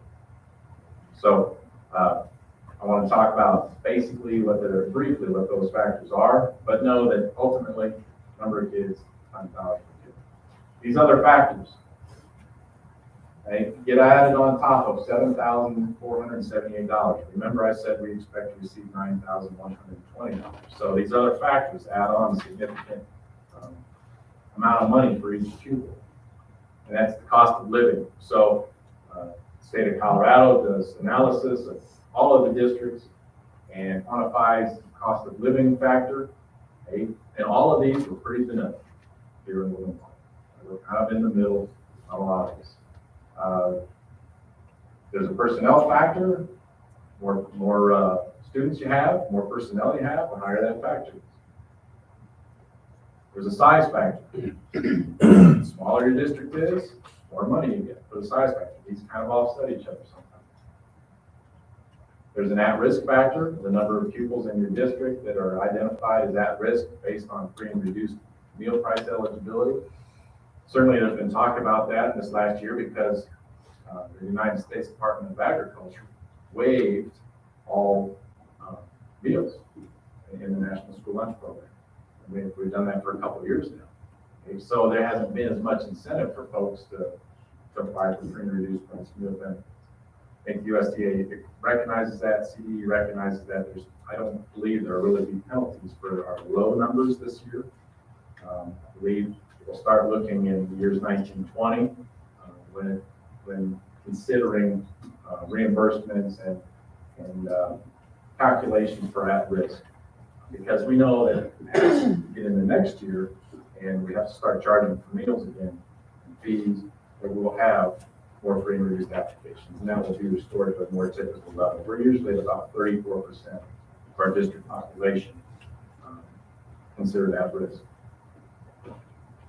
And there are different funding mechanisms and factors for online students. But right for us, since we don't have a designated online school, they are funded at the current pupil rate. And then I already talked about the budget stabilization or negative factor. Okay, that's the factor that can offset all the other factors. So that was added in 2011. If the state economy is not great, they can make the changes here. We're fortunate next year that the state of Colorado is buying that down with the hopes of maybe getting that back to zero sometime soon. Okay, so we've talked about this. Talked about it last week, certainly. The declining enrollment trend in the district over a number of years, a couple of decades. And what does that look like as we get into the funded pupil count? The 5 green bars, they represent the current 5 Woodland Park School District schools from fiscal year 18 through this year, fiscal year 22. And these are our funded pupil numbers. It's important to understand that in fiscal year 19, we didn't get a whole lot of new students in. What we received was more funding for kindergartners. We had previously only been funded partial funding for kindergartners. That changed in 19, so that bumped up our funded pupil count. Okay, in fiscal year 23, next year, the number I shared already, that's being added on to by the addition of another student. Okay, so when you look back in history at these times, those are the anomaly years, fiscal year 19 and 23, that changed kind of the consistency of the funded pupil count in the district. So let's look forward. Let's take that gray bar, fiscal year 23, look forward, okay, but also do what I mentioned earlier and add that 314 students from Merit Academy into the district for this year. Okay, and you still see a declining enrollment trend, okay, based on projections from our demographers, from Merit Academy. We still see that trend. So we have to have this in mind as we're thinking about building this budget, not only for next year, but for the years down the road. It's still something that the district is going to have to navigate. And you can see the inverse trend with per pupil funding. It's really tanked after 2011 for a couple of years, and then we've really seen this grow as the state has been able to address the negative factor of the budget stabilization factor. The COVID drop, and that's where we got pretty tight with our budget and our spending.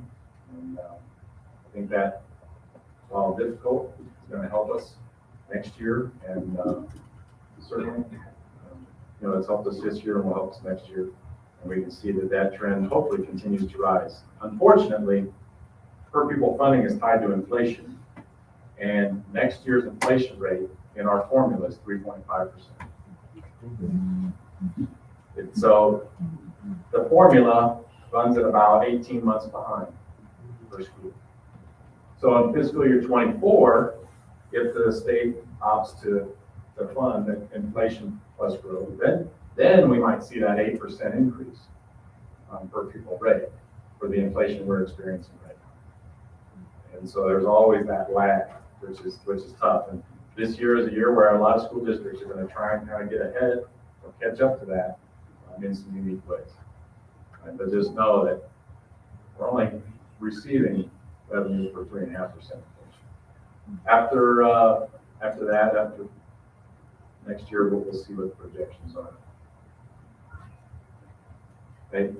Just to illustrate the budget stabilization factor impact, since fiscal year 2011, the district has now realized $27.2 million of revenue from the current public school finance bill.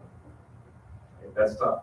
That's tough. And fortunately, we're seeing fiscal year 20, it started to narrow. COVID year got a little wider, started to narrow. And as we add another school, we still have the budget stabilization factor on top, and they're working to buy that down. But as the economy shifts and changes, just know that there are a lot of factors out there that impact us that we have little control over here, whether it's corrections or highways or however the state needs to allocate these budgets.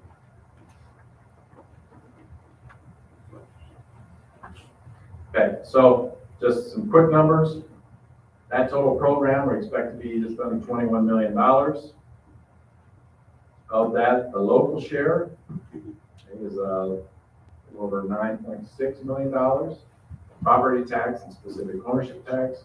The SO tax is tax that we receive from our taxpayers that buy cars and license plates, pay the registration fees, things like that.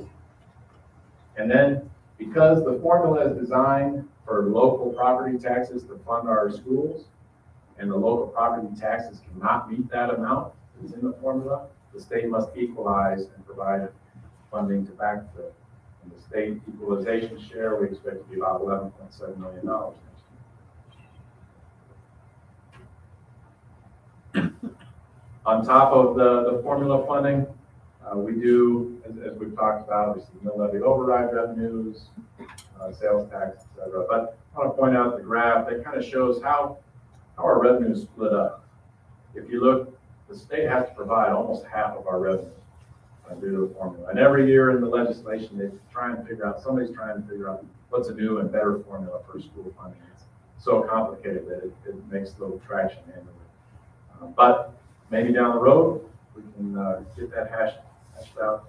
The state, 45% is pretty typical. We're almost 50-50 each year, state and local. We're actually going a little bit above that with the increase in sales tax revenue over the last couple of years and what we project next year, where local funding without sales tax would be 38%. Local funding with sales tax gets out to 52%. So that's how we make money. I'm going to talk a little about how we spend it, open it up to some of your questions, and then give you a couple weeks to review. And we'll talk more specific numbers. So how we spend, these are what we call objects in our budget. And they're the kind of the big categories. And the biggest one is in compensation, salaries and benefits. And frankly, I expected that to be a little bit higher for next year, but we were moving some money out of reserves and into some supplies and equipment accounts that kind of held that number back a little bit. And that's fine. Most districts are in this about 75 to 80% range of spending their budget on salaries and benefits. You can see spend about 11% on services that we purchase from providers, 7% on supplies, and then equipment, property, that's really capital expenditures. I would expect that to continue to grow as we get into our facilities prioritization plan. And as we dial into that even a little bit deeper into what we call programs, that word gets used a lot in school finance, unfortunately.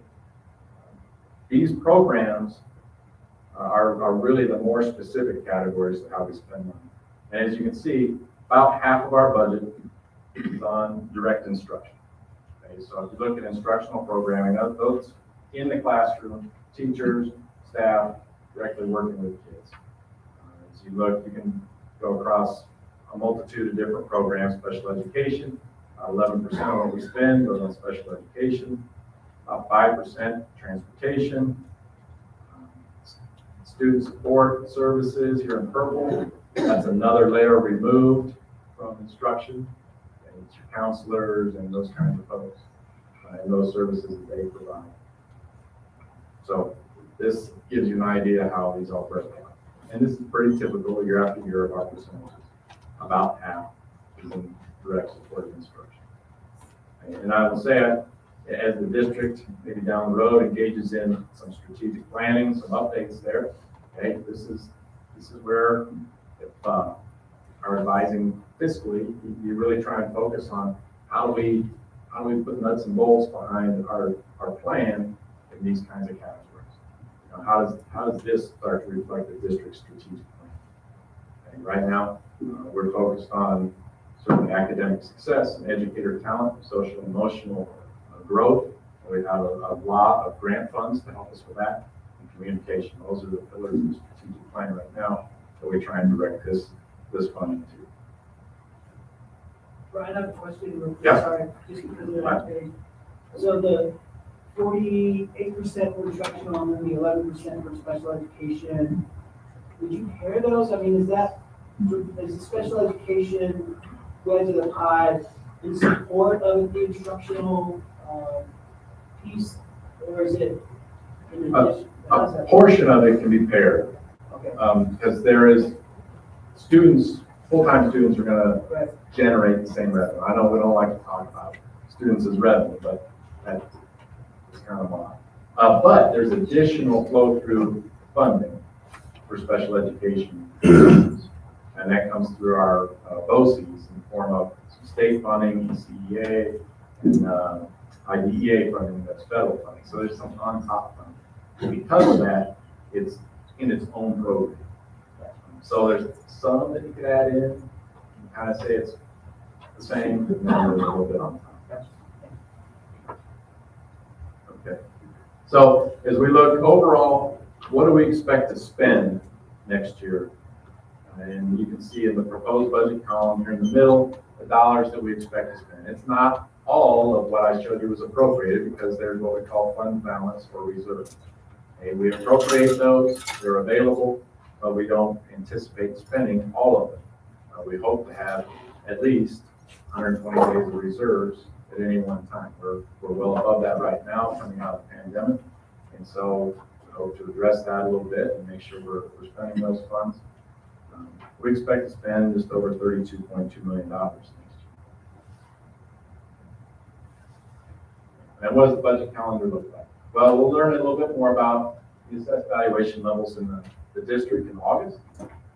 And then we know that our pupil membership count is October 1st, and that's when really all of this starts to get some traction, and we decide as a district to revise or amend the budget mid-year. And then we'll finalize the assessed valuation and mill levy certification in December, one of the first things that you did as a board. This when you were sworn in. Then in January, still have the opportunity to revise the budget. We did not do that this year, but I would recommend doing that next year, especially with the uncertainty around enrollment, adding another school, the dynamics of the economy, et cetera. And then next winter, begin the process all over again. By May 31st, really have to present a proposed budget to the board. And then this June 8th, we'll have our public meeting, public information, dives a little bit more into the actual document, and then make it available for adoption. And that will be your determination whether you want to do that June 8th after the public meeting or June 22nd in a special meeting. We've done it different ways. Not July, because if we go to July, great point. If we go to July, it's not legal. And this has to be done by June 30th. And so what happens if we don't adopt a budget by June 30th, we'll revert to 80% of this year's allocation. Okay. So just get it back. July 1st starts the new fiscal year, and then we go on. Now, what questions do you have for the members? Right. So did we get like just a lot better funding from the state legislature this year, and like their sort of buy down of the budget stabilization factor? Sounds like it's sort of a heavy contributor to what looks like a lot better per pupil funding for next year. Yeah, primarily for us, it's the buy down of the budget stabilization factor. That's the big chunk. Unfortunately, we don't have the enrollment growth to really benefit forward from it. It really kind of equalized what we expected to lose, kind of in a net neutral position. But that's the big change for us this year. And then you had a cool chart that was showing like the gap between budget stabilization factor and our funding, our program. And so when you mentioned FY23, there's so much. I guess that looks like great news if I'm understanding everything. To see the closest it's been in 10 years, 12, 11 years. Right, it's the smallest since its inception. And so I attribute that to the way the state legislature is funding things for one thing, but you did mention the new school. Does the new charter school help us in that regard in some fashion? Not really. The budget stabilization factor will reduce what the new charter school makes in per pupil funding, just like the existing fund. Really, it now just gets spread across six schools. So the number of pupils goes up by adding a school times the same per pupil rate. And the budget stabilization factor is a percent of the total program. So it actually gets to be a bigger number dollars wise, but it's the same percent over the new fund. Okay, if that makes sense. Well, I don't know if anybody can really make, other than yourself, I suppose, it really makes sense in the budget stabilization factor for that. We should be trying that improvement. What other questions do you have? Ryan, is the 45% that the state contributes with the mill levy override? Remember we had to sign, is that gonna go down continually, and the levy override gonna increase? Because isn't it the state's agenda to come back down to zero, or we've got so many years to pay that off? Really good question. Let's look at, sorry for the scroll. If you look in your packets, or I'll have it up here as well, that page 13, this is our projection for next year, and it shows the previous 4 years of assessed valuation and certified millage. Okay, right here, this column, it's a little confusing because this is the 2021 assessed valuation, where my pointer is, of $334 million. In October of 2021, our 5-year average pupil count was 2,104.3 students. And then down here, the collection year for that, for our certification right now, 2022, those are the mills that we currently have certified that property owners are paying taxes on, 27.572 mills. That general fund mill levy, so your question is 23.55. That is required to go up by 1 mill per year until that gets to 27. Okay, so next year, it has to be 24.55.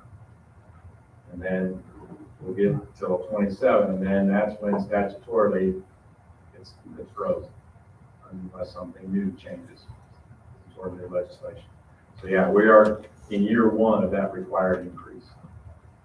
So next year, that would, all other things being the same as far as assessed valuation, that would take us to 28.572 mils. But that will change based on the AD. And then will that bring the state funding? Yeah, that is the design, is to increase local share and decrease state share. Thank you.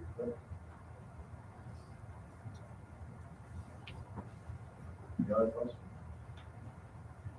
All right, thank you. One other thing I forgot to mention, so I was saying things. It is cool looking out here and seeing former mentors and former teachers of mine when I was here, former students, and I love to be lumped in with Mr. Graff as a classmate. I'm a little older, and tremendous colleagues. So thank you all very much.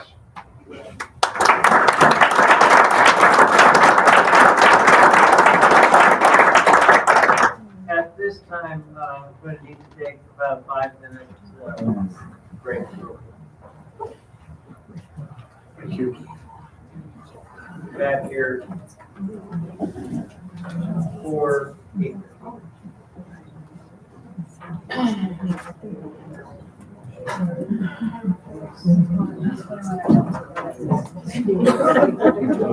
I'm hearing you. Well, thanks for coming.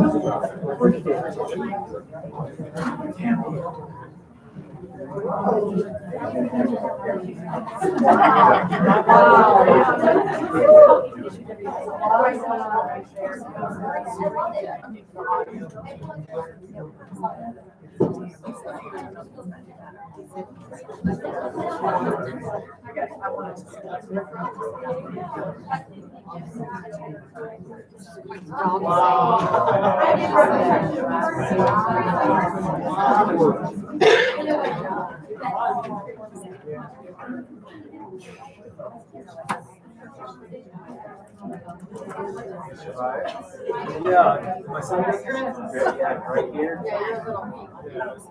Not bad though.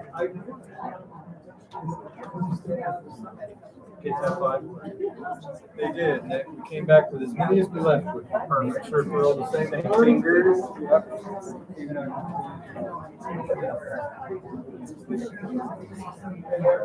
you?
Me too.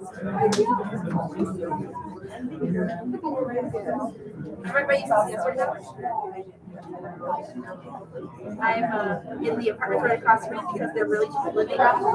Yeah, the foreign ones. West End. It's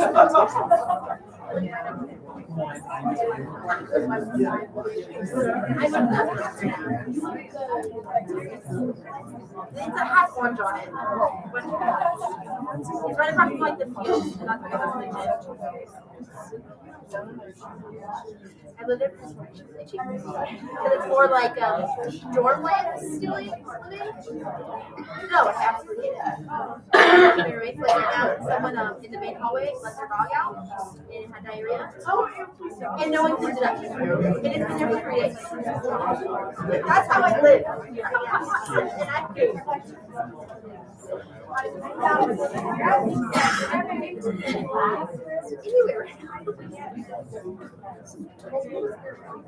I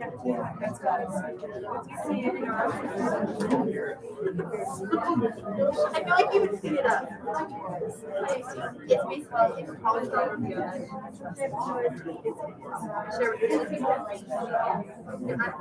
So I really learned how to use like the air fryer. Like if I clean my bathroom, has sort of picture one, they don't clean the kitchen. It leaves their food everywhere and they're just I just my bathroom counter, plug it in.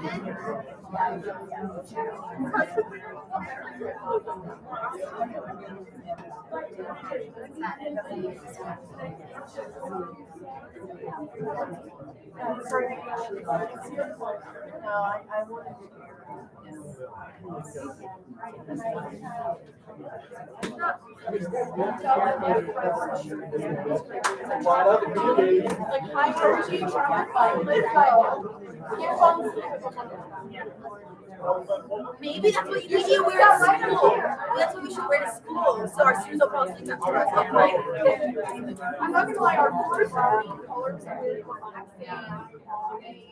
I don't know, the counter in my room.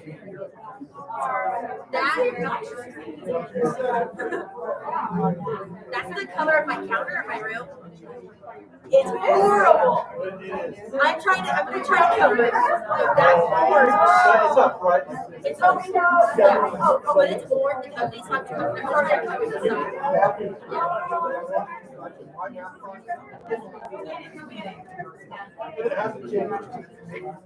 I'm gonna try to cover it up with something over it. I don't like I got it from Walmart. I already got two rolls. I will do it. I don't do it.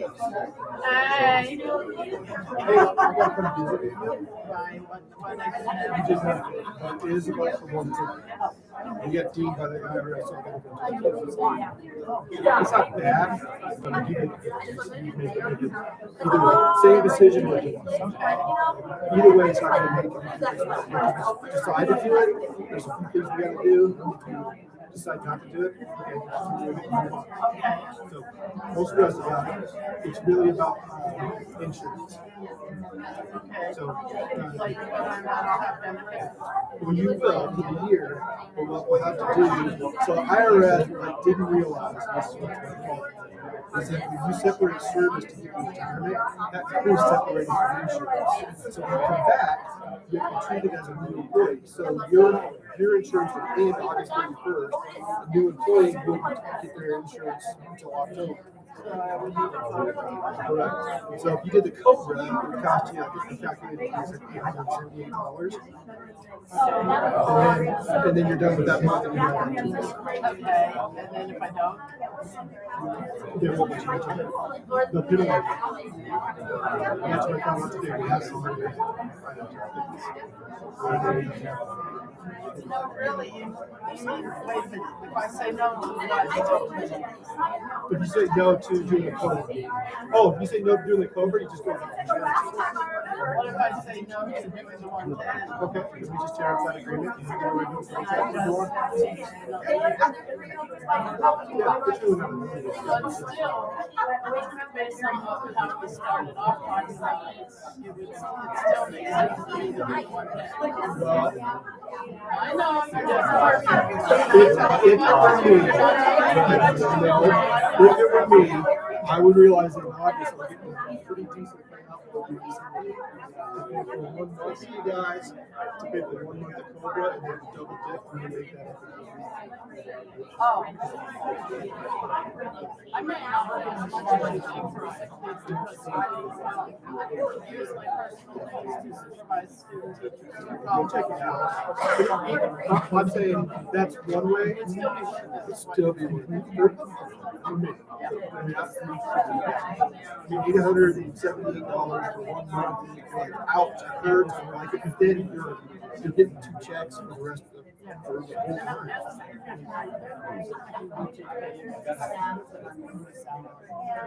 No, you'll get an extra just to get you. Yep, so that line in that form that says that's your salary, but also whatever's negotiated gets added. You're not going to miss out. Now, I know that I would need a car, but I don't know how to. Candace will walk you. They will. It's really yeah.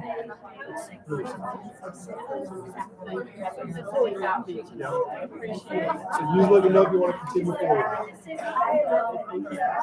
Okay, talking over your. No? Okay, we'll just keep going. I'll get Candace to hook up. Yeah.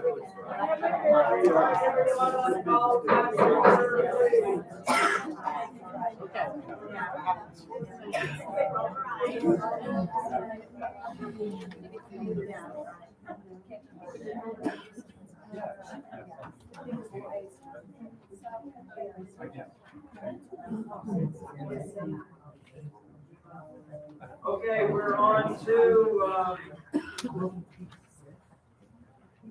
Tom Weston. Is he with us, Miles?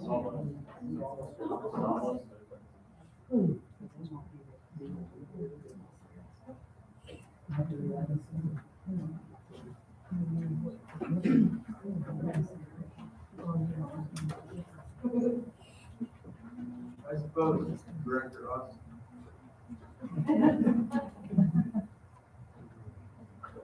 Yeah. When you speak to the owl,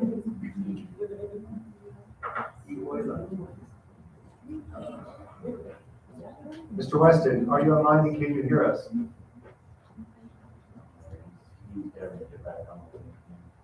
Okay.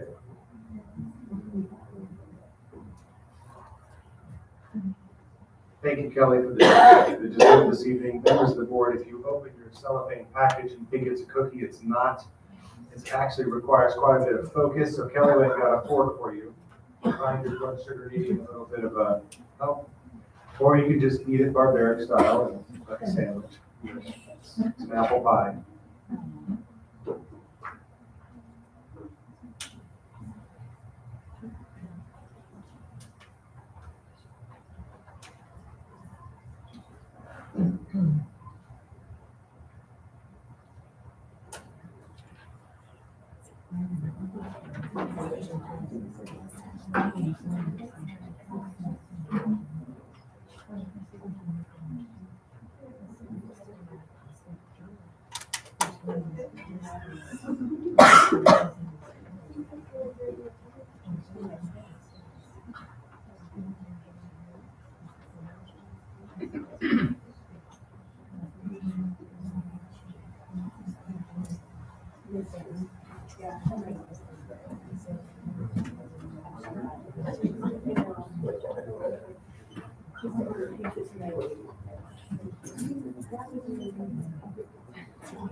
Miles, should we skip ahead to? Correct. Conversation would go very quickly. Well, why don't we skip ahead to the Director D conversation while Mr. Tuttle is getting us online? So, Members of the board, you have received correct me, Kelly, 8 applications. 7 applications for Director D. I'm just hunting in the dark, suggesting Saturday morning I checked with Mr. Rusterholz to interview those candidates. Let me just profile what was going on with the last board process that we went through. It's your pleasure on what you would like to do, different or the same. We have a set of questions that each candidate would be asked. They come individually. The board and I sit and just kind of ask them those questions. We just round robin interview. You take your notes for each one of those candidates. At the end of the day, you compile what your thoughts are. We may talk about a rubric in the first part of the day. Actually, I back up to that. What are you looking for? What are your expectations? What are your point values? Those kinds of things. And then in the end, after about a 45-minute interview, depending on how many questions we're up to, Kelly, we're probably up to like 11 or 12 questions for each one. She's already compiled those questions, so if we're ready to produce those, then you would make the decision. Now, I don't think that all of these interviews can happen in one day. You would be about 7 hours of interviews. That's a long Saturday. But I also don't think that the board ideally could do it on a weeknight. That makes for some long weeknights as well. And so I thought the Saturday the 4th, we get through 4, 5, 6 of these. We pick up another couple on the Tuesday night after Memorial, or after that, not Memorial Day, but the weekend after. And then you'd be ready to make a decision. Pretty simple, just like a job interview. I had proposed something to you in regard to questions. Now, as far as the times go, that, a Saturday morning, we could start on Saturday morning and see how that goes. I was going to propose that each director have questions that are important to them, review the questions that we already have accumulated from previous boards, look at those, and if there's any questions that are particularly important to each of the directors to ask to the candidates, that we would also put those together. So those emails and the invitation have gone out to board members to submit those questions. So that we put together the questions that are particularly important to us. What I was hoping, that I would just throw out there for suggestion for conversation, that on each question, we could do it, have a 1 to 10 scoring on each question, add up each candidate to a total score, and then also have a paragraph or description or your thoughts in general on each candidate. Originally, I was going to suggest that perhaps when we were reviewing the candidates' original application, that we would leave names off of those so that we could be more intrigued, but those went out before I could offer that suggestion. So does everybody understand what I'm proposing for a scoring card? We got some way to Same thing. Is that exactly right, Tim? Yeah. So then all we have to do is submit those questions that are important to us. Presumably those have been done. Kelly sort of closed that down already. So if somebody has a hot question, could you get mine? Yeah, we've got the questions that were sent in. It's been about 2 weeks now. One is not, Okay. Okay, so to start off with, there's no process whatsoever under law. I'm not saying that there is any process under law. That's correct. Anything we do is just what we make up. That's correct. I haven't seen the 11 or 12 questions. So She's compiled each of yours and she can send no, those. I haven't sent anything in. I haven't seen any sort of default questions that were used by previous boards and anything like that. I would have to see that. Well, I don't want Did to. she already send them? Kelly, did you? I did, I was trying to find when I sent She it. sent the questions. Getting an email that, maybe I missed it. There was a lot of emails, but I do remember getting an email that was sort of like setting out a kind of a, from Kelly, a kind of an idea about some steps and that there would be questions compiled. I think I was waiting on another email that was going to be like, hey, here's the questions or something, or I didn't know what we were necessarily going to do. But anyway, so I haven't seen it. Maybe they're in the inbox somewhere, and the people that core my emails in a dragnet fashion every 48 hours have seen them. But I haven't read them.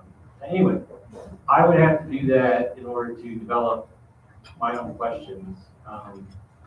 And I don't know that I'm intending to submit my questions ahead of time necessarily.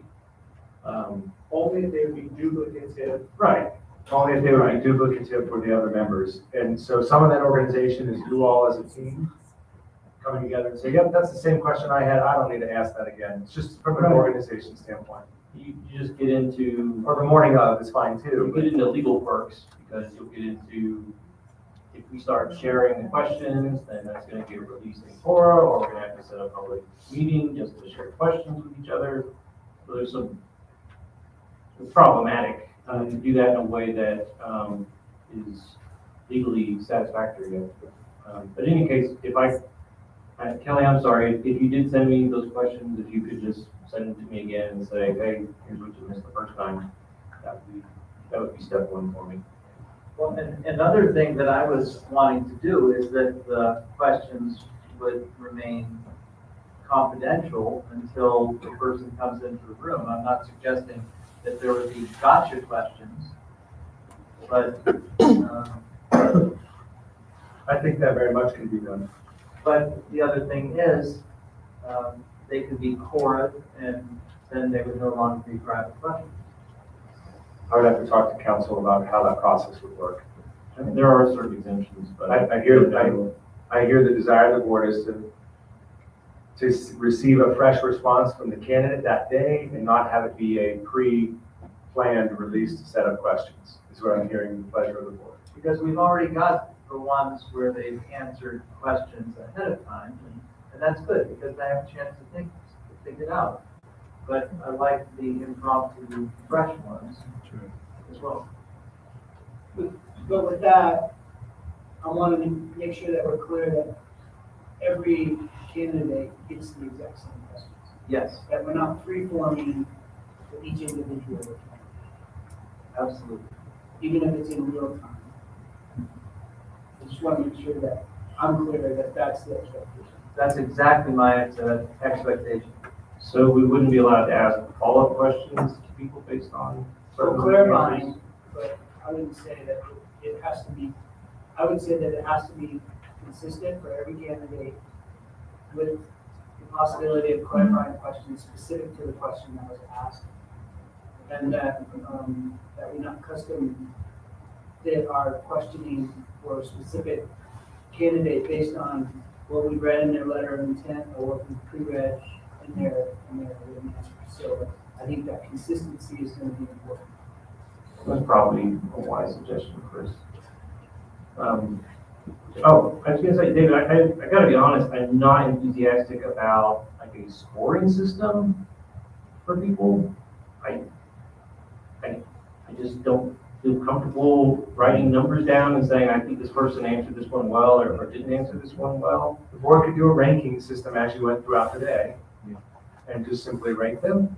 But what would you, how would you, so sure, how would you? I don't know, I mean, I was planning on listening to the interviews and reviewing any other materials that have been submitted and making a vote based on that. I don't know, we're gonna be winnowing down from 7 to 5 and then to 3 or how it's gonna work.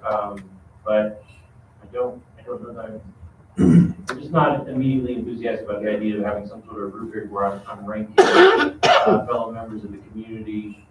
And obviously that would be open in public. I don't really want to do anything that seems mean to anybody, or suggesting that just because I didn't vote for them, that it's because I got some sort of problem with them, or it's about something they said one way or the other. So I'm not comfortable about doing that, but I guess we'd have to see what the real proposal is.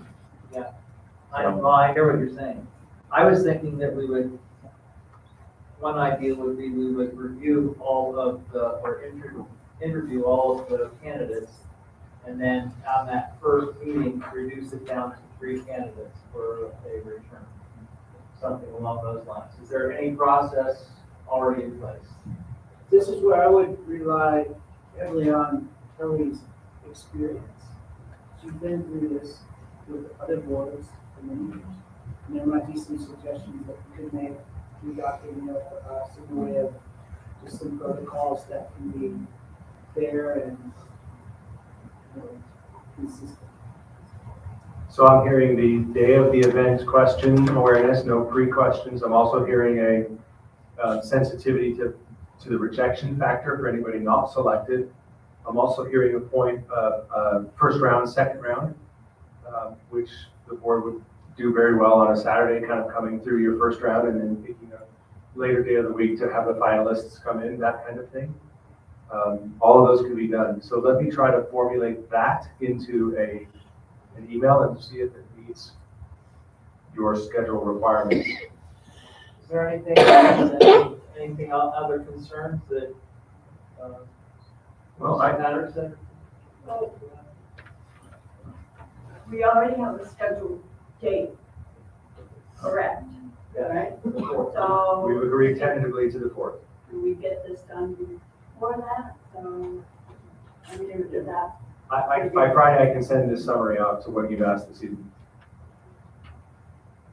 David, are you sure that that we need to have sort of like a second round? I understand sort of winnowing it down in some fashion, but I mean, are you sure that we need to ask somebody to ask people to come back for like a second round of interviews? Because if we've got like 7, it's going to take 7 hours already. I mean, I'm just throwing out there that we may not need to ask people to come back for more interviews. And I believe that has not been the process in the past. You could also choose to do that day or not. Yeah, I mean, we could do whatever. I was just throwing that out there, what I had envisioned to do.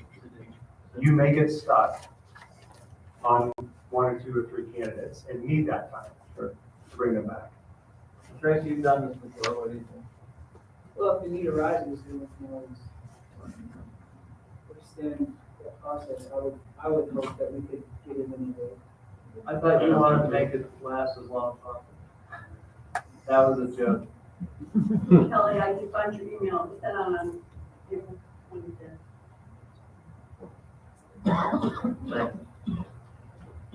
All right, I'll summarize that in an email on Friday. Mr. West, Mr. President, anything else? No, take it away. Mr. Weston, you have 3 minutes on the agenda. I'm kidding. Go ahead. We can't hear you. That was a joke. There we go. That's been like. All right, so we're ready to get here. Right, and for the sake of the community that maybe hasn't met you, would you mind just introducing yourself, Tom? So Tom Weston here. I serve as current school liaison right now for several school districts in County 20, District 11, Pueblo City, from there as well. David?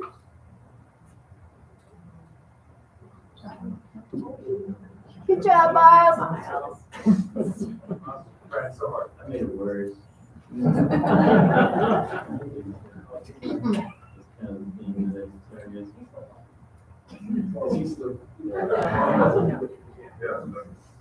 Can you hear it? Yeah, sort of. All right, talk nice and loud, Tom. Okay, I'm Weston here. Sorry, my voice is probably impacted by COVID effects, but I finally ended up do my best here. The role of charter school liaison essentially what I do in all the districts for whom I work. I use my 40+ years in public education, from teacher to principal, to establish, maintain a positive relationship between charter and authorizer. That's the 30,000-foot view.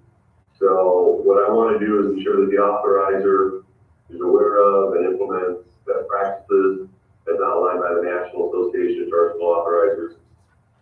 Ensure the charter follows all statutes and follows contract. Make sure the authorizer is true to the contract that they've written. Act is kind of a two-way road between charter and authorizer to mediate any issues that might come forward.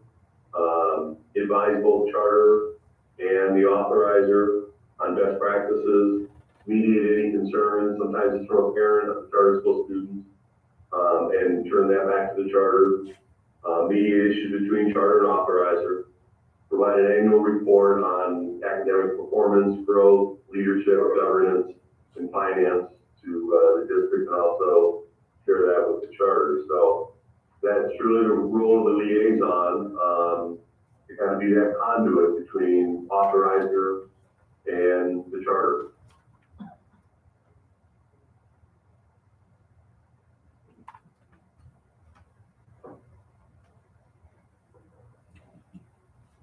Anything else? So Tom's purpose tonight is just come to you and say, what do you want to know? There were some questions this week, and so there was that David and I talked about adding Tom to the agenda, and what is his role, and how does that function? He is feeling the pressure of COVID, having received COVID in the last 7 days, since we had him here 2 weeks ago. Well, Tom, thank you for taking the time even when you're not feeling so well. I hope you get over this quickly. Thank you. Tom, I just wanted to clarify, when you are the liaison between the charter school and the WPSD, what kinds of topics will you be discussing? For instance, if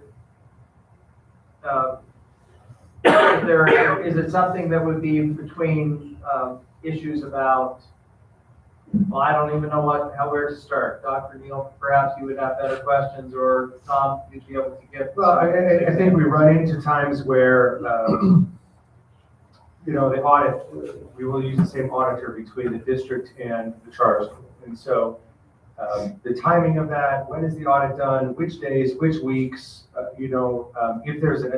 if we have an auditor coming from out of the area and they're coming into town and it makes sense because we're already paying them, do those schedules mutually meet up? Let's say that Brian's got the auditors coming in the first or second week of October. Do they also spend time the first or second week of which month? November.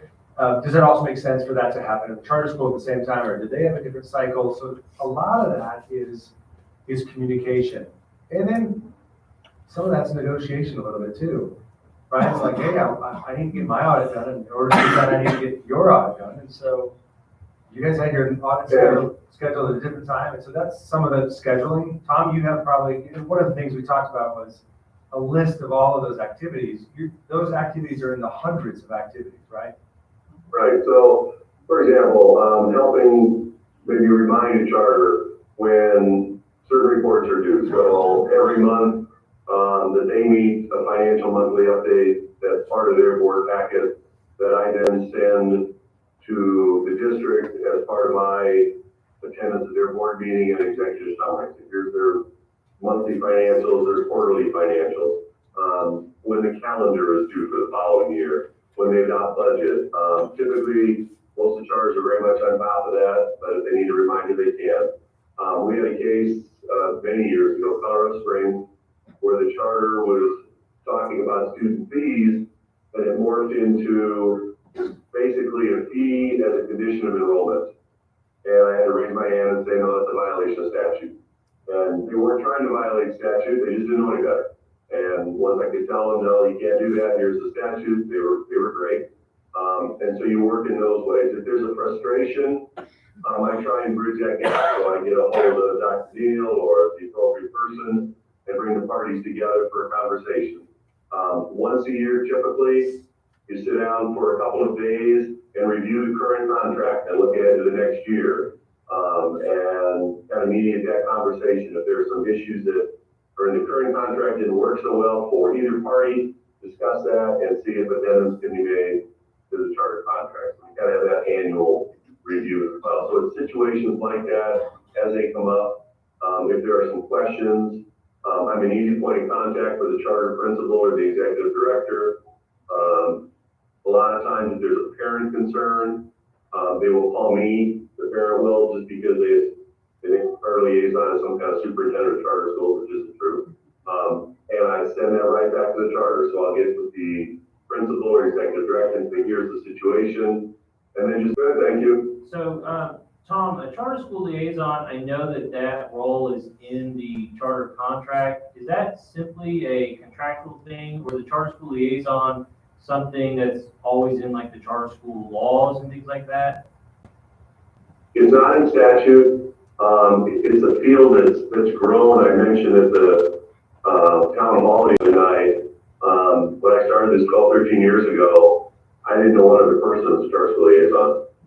And suddenly the field is growing. There are certain districts with many charters who have it as a staff position. So like Denver Public Schools has dozens of people in their charter office. Douglas County has 3 or 4 people. And in my situation, I'm just an independent person working primarily with districts with 1 or 2 charters. The exception is District 11, they have 6. That was kind of a unique situation. But it provides that buffer, I guess, between authorizer and charter who's got a full-time job. And so I can assume that role given the experience I've had in public education over 40 years. And so, Tom, are you paid jointly by Merit Academy and school district, or how does that work? There are different ways it can be done. Some districts take on the administrative fee that statute allows the authorizer to hold back for services. In other cases, like in Academy 20, they split it between, in this case, the 2 charters and the district. And so what I do is I break down my monthly fee. There's X amount to the district, then there's X amount to each charter. It can vary. And so in our situation, is the Woodland Park School District have a contract with you, or do you have a contract with Merit Academy? I have a pending contract right now with the district to start July 1st. I'm working right now on a consulting contract that ends actually the end of this month. So we have one right now that's pending that starts July 1st. It runs for 11 months because I don't bill in July because frankly nothing happens. And it's just a flat fee. And I don't know how the district has decided to break that down. If Merit's going to share that. Merit pays 100% of the fee for Tom's services. He is contracted, in the charter contract, it describes that he has to be mutually agreed upon by both parties. Merit has expressed their willingness to contract with Tom. We've expressed our willingness to allow that, or the same, or we both agreed that Tom's the guy, and then Merit pays the fee. Okay. And Tom, it sounds like the way you describe your duties as liaison, that it sounds kind of flexible, like it's take it as it comes, as needed. Is that fair? Right, you can never predict what a day is going to bring. I always used to say in education, whether it's a charter or a district, especially for leaders and for school board members too, as I'm sure you found out, every day is a surprise party and you're the guest of honor. And so you never know what's going to come up. Tom, as liaison, do you envision, would you be regularly appearing at board meetings, or is that kind of like you're talking about, just take it as it comes on, with whatever the surprise party is? Yeah, typically I would try and attend most, if not all, monthly board meetings. Because I represent work with a number of districts, there are times when I send someone else I contract with that I pay for to take notes. But we try and cover most of them, if at all possible. Thank you, Tom. You're welcome. Is there any other questions? All right, well, thank you for being with us, Tom. Hope you're feeling better. Thank you. Thank you very much. All right. Okay, at this time, I'm going to have to apologize, and I'm gonna have to leave. I spent the afternoon in the hospital. I thought I could make it the rest of the way through, but I'm gonna be taking off right now and handing this over to Mr. Vice President. So I apologize for having to leave, but I made it as long as I could. Thank you, sir, and safe travels home.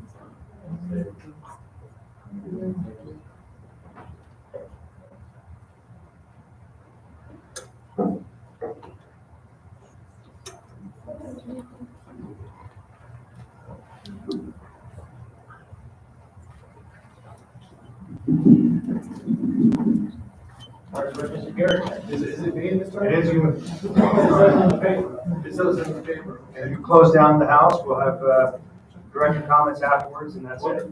You actually have two presentations back to back, so what are we doing? It's me at this point. Okay, well, when I woke up in the morning, I know everybody probably does this, you think to yourself, what's gonna make a perfect day? For me, it was, A, can I follow passionate public comment? That would be good. Can I stay late and do it when everybody's still hot and tired? That was good. And can somebody else wear a bright orange shirt? And that was good. So today is a great day based on those measures. All right, so we're just gonna briefly go through the executive expectations, number 5, staff support and interactions. I will let everybody know that I'm challenged to make my presentations short. So I'll plan to accommodate that. That's why we're not in the auditorium like my esteemed colleagues get the privilege of being, but that's okay. All right, so in the EE5, the very first thing, the expectation is that the superintendent and the organization would promote and perform procedures, actions, and decisions which are lawful, ethical, respectful, encouraging, and dignified. It's a lot, right? And so there's a lot of different ways and systems that are set up. We're just going to highlight a few of them. And I know Brian hates this when I do this, but the very first, this is Brian night, by the way. And so, we always get the clean audit. We want for the number of years we've been to get that clean audit designation thanks to his team and his hard work. So that's obvious, to number one, some legal and ethical practices put in place. We also have to comply with state and federal laws and regulations, and some of those things that we are mandated to follow, and some of the processes that we have would include Title IX training. So if you missed my Title IX presentation earlier in the year, come next year. So the Title IX training, we do have to have identified staff members and identified roles. They have to be trained in a certain way, and those trainings have to be posted on our website. And thanks to Kelly, they are. And so we're compliant and making sure that those are happening. Again, a procedure that is lawful, ethical, respectful, encouraging. Mandatory reporting training. I know that the teachers that are left here know that every year they get this wonderful slideshow from me about, hey, you have to say things to people when bad things happen. And so they work hard and they have to see it every year, but that's a yearly presentation that they sign off on to protect us legally as mandatory reporters. Okay. We also have various hiring dismissal processes. It's not as easy as somebody coming in, I just want a job, you're hired, and then they don't do good, pay your fines. We have to, there's a lot of procedures that we have to follow, including the legal background checks, legal licensure checks, all of those pieces of already law, including even our interview processes. So those are all dictated. And then we have some procedures set up for staff grievances and complaints. And I think I want to make a distinction here for everyone in that a lot of times we hear somebody say they're filing a grievance or there's been a grievance against or I have a grievance against. In our school district or policy, the grievance is defined as an actual act, perceived act, that is in violation of a policy or regulation, something like that. It's not an upset My feelings were hurt, somebody did something bad to me, it's a grievance. The grievance is actually defined by violating policy. The complaint piece is the other piece, right? So if the complaint said, now my feelings are hurt, whatever it may be, and so we have to investigate those differently. Right? And those are laid out clearly in policy, all the steps that need to be taken. Always trying to resolve all issues at the point of the lowest possible point of influence. So just a couple of stats on some of the grievances in Title IX, things that have happened throughout the year. So you can see we have a number of Title IX inquiries by staff members. Remember, I'm not doing a presentation on students, it's going to be a little bit different for students, but this is in staff. One formal Title IX inquiry. Now, somebody might ask, well, what's a formal inquiry? It's not a way to investigate that. No, in Title IX, there's different laws, and so the number of Title IX formal investigations have been 0. And what that really means is that there was a inquiry, an asking, a question, to figure out where this lies, and we either party can say, yeah, you know what, if the party comes in and says, I'm going to file a Title IX, or a form, they can say, you know what, I don't want action, I just want mediation. So mediation is an action, and we investigate that, follow through with that, but it's not a formal investigation. Investigation would be a complete piece. So we've had one of those this year. Number of grievances, official grievances, okay, 0. So we've had 0 grievances filed by an individual or by the association on behalf of a group of staff members or individuals. Formal complaints, we've had 6 to date, formal complaints, and the number of formal complaint investigations, 5. In other words, somebody once again said, I want to have this complaint on record, not investigated. So that can happen as well. And then some good, the hiring pieces, I just thought these were good to hear, just so you can kind of see that our hiring managers, our principals, supervisors work really hard to treat people with dignity and respect. So you can see the process well planned. These are people that didn't get the job that way. And so you just see, I mean, just really excited about that, other than it's good to hear. Our hiring managers are really working hard to make people feel qualified and qualified. All right, the next one. We model and ensure that actions, communications, and attitudes promote the performance, autonomy, motivation, and well-being of staff. So a number of years ago, I believe 2 years ago, I think 3 years ago, the district made the decision to employ a staff and student wellness coach. And we provide those types of services for our staff. And some of the things that this person does, again, I'm going to focus on staff here. You can see like the walk and talk. So what this is, a staff member who just needs to get out and get some coaching. Right? It could be a problem that they're having in school, or feeling overwhelmed with grades or behaviors in class, or maybe a problem with a colleague, whatever that's weighing them down, and not allowing them to be regulated, right? Are going to go out and get this coaching. We know that we can't regulate students unless we have regulating adults. And so a lot of that is, any kind of situation where somebody in our staff may not be feeling as regulated as they need to. So they visit with this person. You can see for the last 2 years, 292 different points of contact in this walk and talk. Now, the person who does this wanted me to point out it's not always a walk and talk, because sometimes it's icy and snowy outside. So it's just a sit and talk, but it's classified as your walk and talk. Vaccination clinics is another thing that we offer to our employees. Every year we had flu vaccinations come in. I think last year, or maybe it was this fall, they did bring in vaccinations for pneumonia, chickenpox, shingles, and COVID all. And so we've had 111 participants in our district to get vaccinated. We make the choice to do that. Mammograms. So we've had 39 different points of people women going and getting mammograms. She likes to point out that her favorite one was the mammogram on wheels. I'll just let you use your imagination and move on from there. And then the most popular one, I think everybody would agree to this, is the chair massage. Is anybody in here taking advantage of that chair massage? Yeah. So these are situations where we partner with a local massage school. Yep. And they have to get contact hours and practices. So they come to offer their services for, I believe, if I'm not correct, this is like $5 a person or something that our wellness people cover. 646 different times people have taken advantage of the chair massage. I've done it twice and I fell asleep both times, so obviously I needed the chair massage.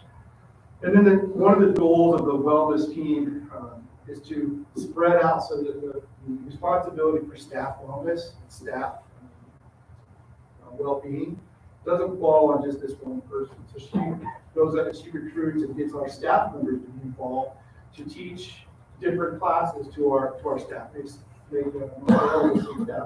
classes. So for example, our own Joshua Smith has done guitar lessons, and that was a very popular one. It's always requested. We've had, pottery and things that people really have a passion about that they go and de-stress after work. There's been 24 different classes offered and 176 different participants in that. So these are just part of the story about what we have done to promote performance, well-being of staff, things like that. The autonomy one, that one's an interesting one in that we find our autonomy to our classroom in two ways. One is an academic freedom within the classroom, right? And so we have a curriculum, and we have what we need to follow. But what we don't do is we don't dictate and script what they say, what a teacher says. There's an academic freedom to how they can group kids or how they can, so whatever their style is, to make sure that that curriculum is addressed, they have the autonomy to do that in an academic freedom setting. The other piece of it is that they get to choose their autonomy through our educator effectiveness system, right? And so our educator effectiveness system has a part where student growth has to be measured, and our staff have the opportunity to work with their administrators, work with other people in their department or whatever to establish their growth for their particular set of students. So there's some autonomy in how they get measured on that as well. Okay, ensure an environment where staff is comfortable and welcomed to provide new ideas, discuss questions, issues, concerns. I'm not going to read the whole thing because it's really long, but you guys can all read it. But definitely, that it's a communication, very channels of communication. Now, knowing that this is an executive expectation, it's really about measuring the culture in our buildings around these exact topics, around these exact premises. And then we do that by surveying our building's teacher and classified staff perception of their building leaders, knowing that those perceptions are a result of, or those actions in our buildings are a result of the culture of the district going forward, set by the executive of our district. And so in the winter, we did take everybody that's in a classroom or a classified had the opportunity to take a survey about their building administration. And one of the questions was maintain open and effective lines of communication. You can see that across the district that our staff felt in their building, in their individual buildings, 78% of them felt strongly or agree that the building administration does have open and effective lines of communication. Okay. So the next one speaks a little bit to that. Again, I think this one's important because we can have open lines of communication, but sometimes our open lines of communication aren't in alignment, or what we communicate aren't in alignment, right? It might be contrary to what the other person is saying. So in this question, it was listens to the opinions contrary to those of authority. You can see 80% of our staff across the district strongly agree or agree with that. So by measuring those, using those surveys and measuring those two questions, we're able to say that, yep, you know what, there is an environment where staff is comfortable welcoming with ideas without fear, direct, indirect retaliation, with expectations being heard and considered. Provide staff with the support and resources necessary to minimize student misbehavior and classroom disruptions.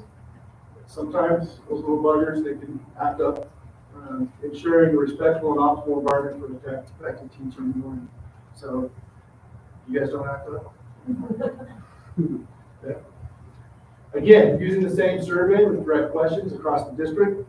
Number one, provide and enforce clear structured rules and procedures for students. You can see across our buildings, all 5 of them, 82% of our staff feel like strongly agree or agree that their building administrators provide the structured rules and procedures for students. So there's a support in place that, you know what, we have these things happening in our classroom, we have these things happening in our hallways. There are systems and structures in place to support that and allow them to continue. And then intercedes when issues arise. I think that's, again, you have the structures in place, you still have somebody that can intercede when an issue arises. So you can see in this particular case, 87% of our staff felt that our building administration were able to intercede when issues arise. Prohibit building policies or actions that may overburden staff or diminish their performance or morale. Very tough one, because all of our staff members are always overburdened just by the nature of being in this profession. It's just a lot of things happen. And so we want to prevent building policies that add to that. Right? So one of the things that we do is we ask the perception of our building administrators again. They monitor and evaluate the effectiveness of instructional practices. So we've got to make sure that their performance and their ability to perform is monitored, and we can see 84% of our staff strongly agree that the building administrators do monitor and evaluate the effectiveness of instructional practices. And then a big one that I think is big for morale, big for personal growth and professional growth, would be that my building administrator has improved my professional practice. And you can see across the district, 80% of our staff believe that, in fact, yes, our building administration helps and improves my instructional practice. And then the last one, annually assess and address any needed improvements in climate, culture, satisfaction, motivation of employees through a district-wide survey and published findings. This one's coming soon because the survey is actually currently being conducted. Probably, if those staff members are sitting that have not done that, do that. Those results will be available and posted as required in the commission. And with that, I would recommend that EE7, or excuse me, EE5 is in compliance. Members of the board, any questions on that? Mr. Garrett, the survey that we used in this one, was that one published already? That is a personnel survey, so that one was not a climate and culture one. So our principals got the feedback from it, but not the system. Can you tell me more about that survey? Again, so as part of all educator effectiveness and measuring different points of our growth as administrators, there we do a checkpoint of building, teacher, and staff perception, so that we get the feedback of what's happening each day. And be able to make adjustments over the period. That happens twice in a year. The midpoint of the year, which is when this survey went out, but not this one, maybe 6. That was in December, January timeframe. Followed up at the end of the year, that goes into the educator effectiveness component of the administrator. And so that survey is given to both certified and classified staff in each building? That is correct. And is it mandatory that they fill it out and return it? It is not. So are you able to speak to what the participation rate was for staff in this survey? I could get back to you on the exact numbers, but I will say that it's likely 75% or higher in each building. And that survey, is it filled out anonymously by staff members? It is. So is there any reason that it could not be made public? It's part of it, that part goes into the administrator's personnel educator effectiveness. So we wouldn't publish and evaluate it to the public. Can't not understand why. You can't legally present information of evaluative nature outside of an executive session, which is why the board reviewed this in executive session earlier in the year. Is it the same survey? Same, yeah. The information? Yes, it is.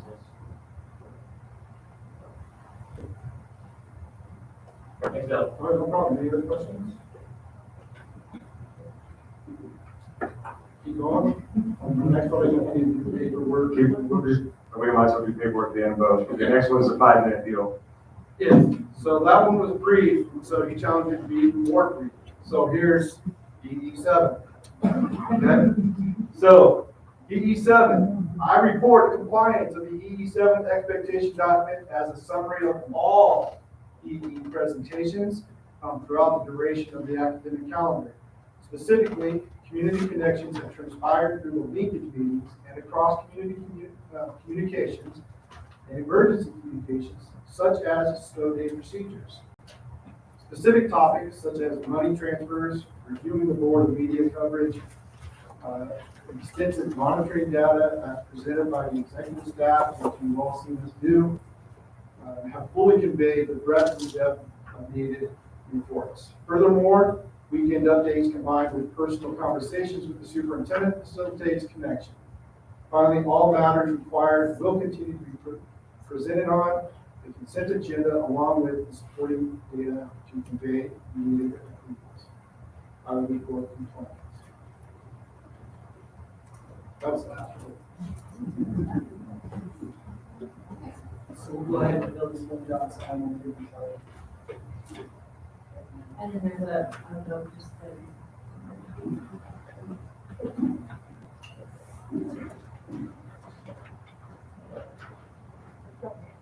So before we do the, Thank you, Alex. And thanks for the bright shirts to keep us awake. Yes, we go.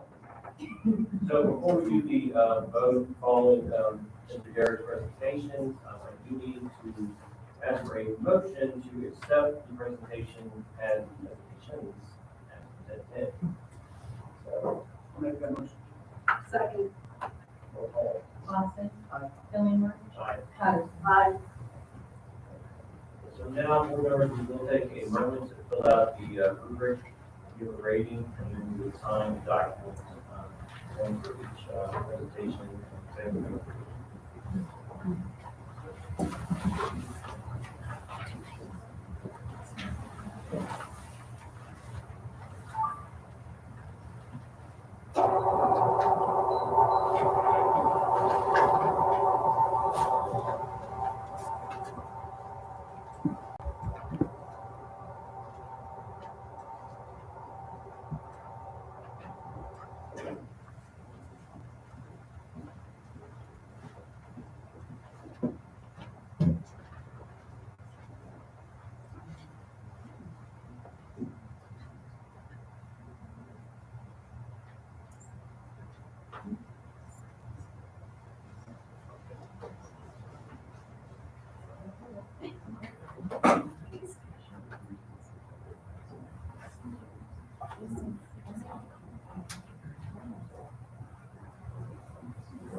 Is everybody everybody had a chance to fill out the rubric? Thumbs up, Chris. And Kelly, will you hang on to these and get plugged in at the meeting, or go ahead? Okay, got mine. Okay. So I believe we are ready to move on to agenda item number 10, which is report as superintendent report and board of education report. Mr. Superintendent.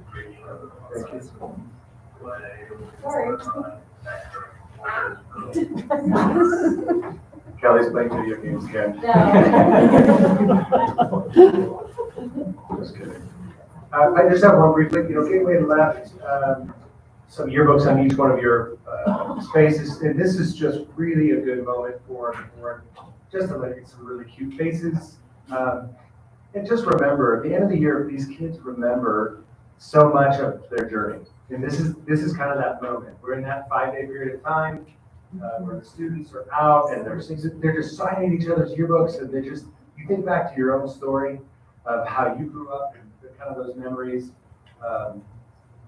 My own son had his choir concert tonight. My phone was exploding with Grandma 1 and Grandma 2 sending pictures. Just a really nice celebration inside. You all will be there on Saturday. Fingers crossed, good weather. All lined up, ready to celebrate with our students. And so we spent a lot of time solving a lot of problems, and creating new opportunities for the kids to grow. This is the week for celebrating. So I'd encourage you to celebrate. Thank you for joining us at graduation. Just a good time to take this home with you and just see faces of kids that are having closing out an amazing year. That's it, Mr. Vice President. So, Superintendent, remind us all about is this the last week of school, because the high school graduation is on Saturday? We've got a couple days next week. Okay. But truly, it's where teachers are putting grades in and final evaluations, and principals are filling out final evaluations. I'm doing final evaluations on all principals, and so we're in our last, not even 40-yard dash. We're probably in our last. We can see the finish line. Everybody's reaching their neck out, reaching for it right now. But our kids are coming back next week for school? That is correct. So the high school is doing graduation on Saturday and then actually return? No, seniors always kind of have this. In fact, I went by the high school today and they had for sale signs plastered all over the outside of the building and inside of the building. It was seniors prank day, senior prank day, and I called over and I said, did anybody not tell me we're selling parts of the high school or what we're doing? Seniors get a buy. They kind of get there early back, early out. Yes, sir. Chris, do you have anything you wanted to add? I have a couple of brief things. First of all, Jason and Dell, those shirts really bring out the color in them. Very nice. I also wanted to just let you all know that Danny Bowie, my daughter and former staff member, teacher at the school, just had her second baby today.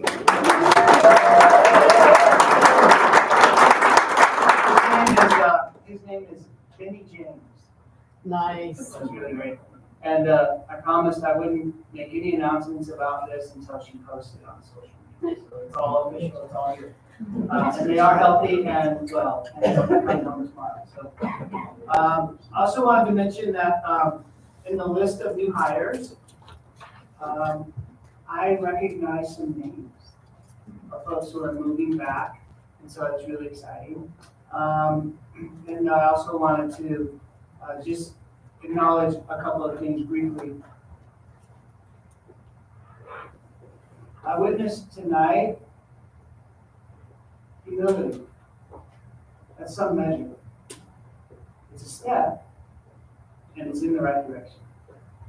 I heard sentences beginning with the words, I apologize, and I'm sorry. And so I wanted to thank both Nate and the staff, as well as this board, for at least orienting towards and moving towards that center, where we can really experience the culture of humility And I think that's the seedbed for a lot of really good things to do. So that's all I want to say. Thank you.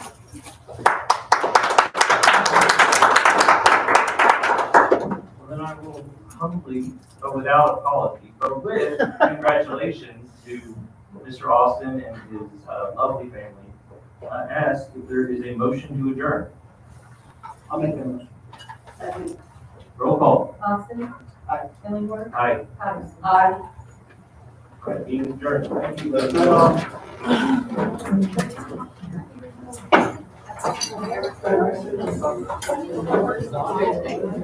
it will take like 5 hours. I think it's pretty amazing here too.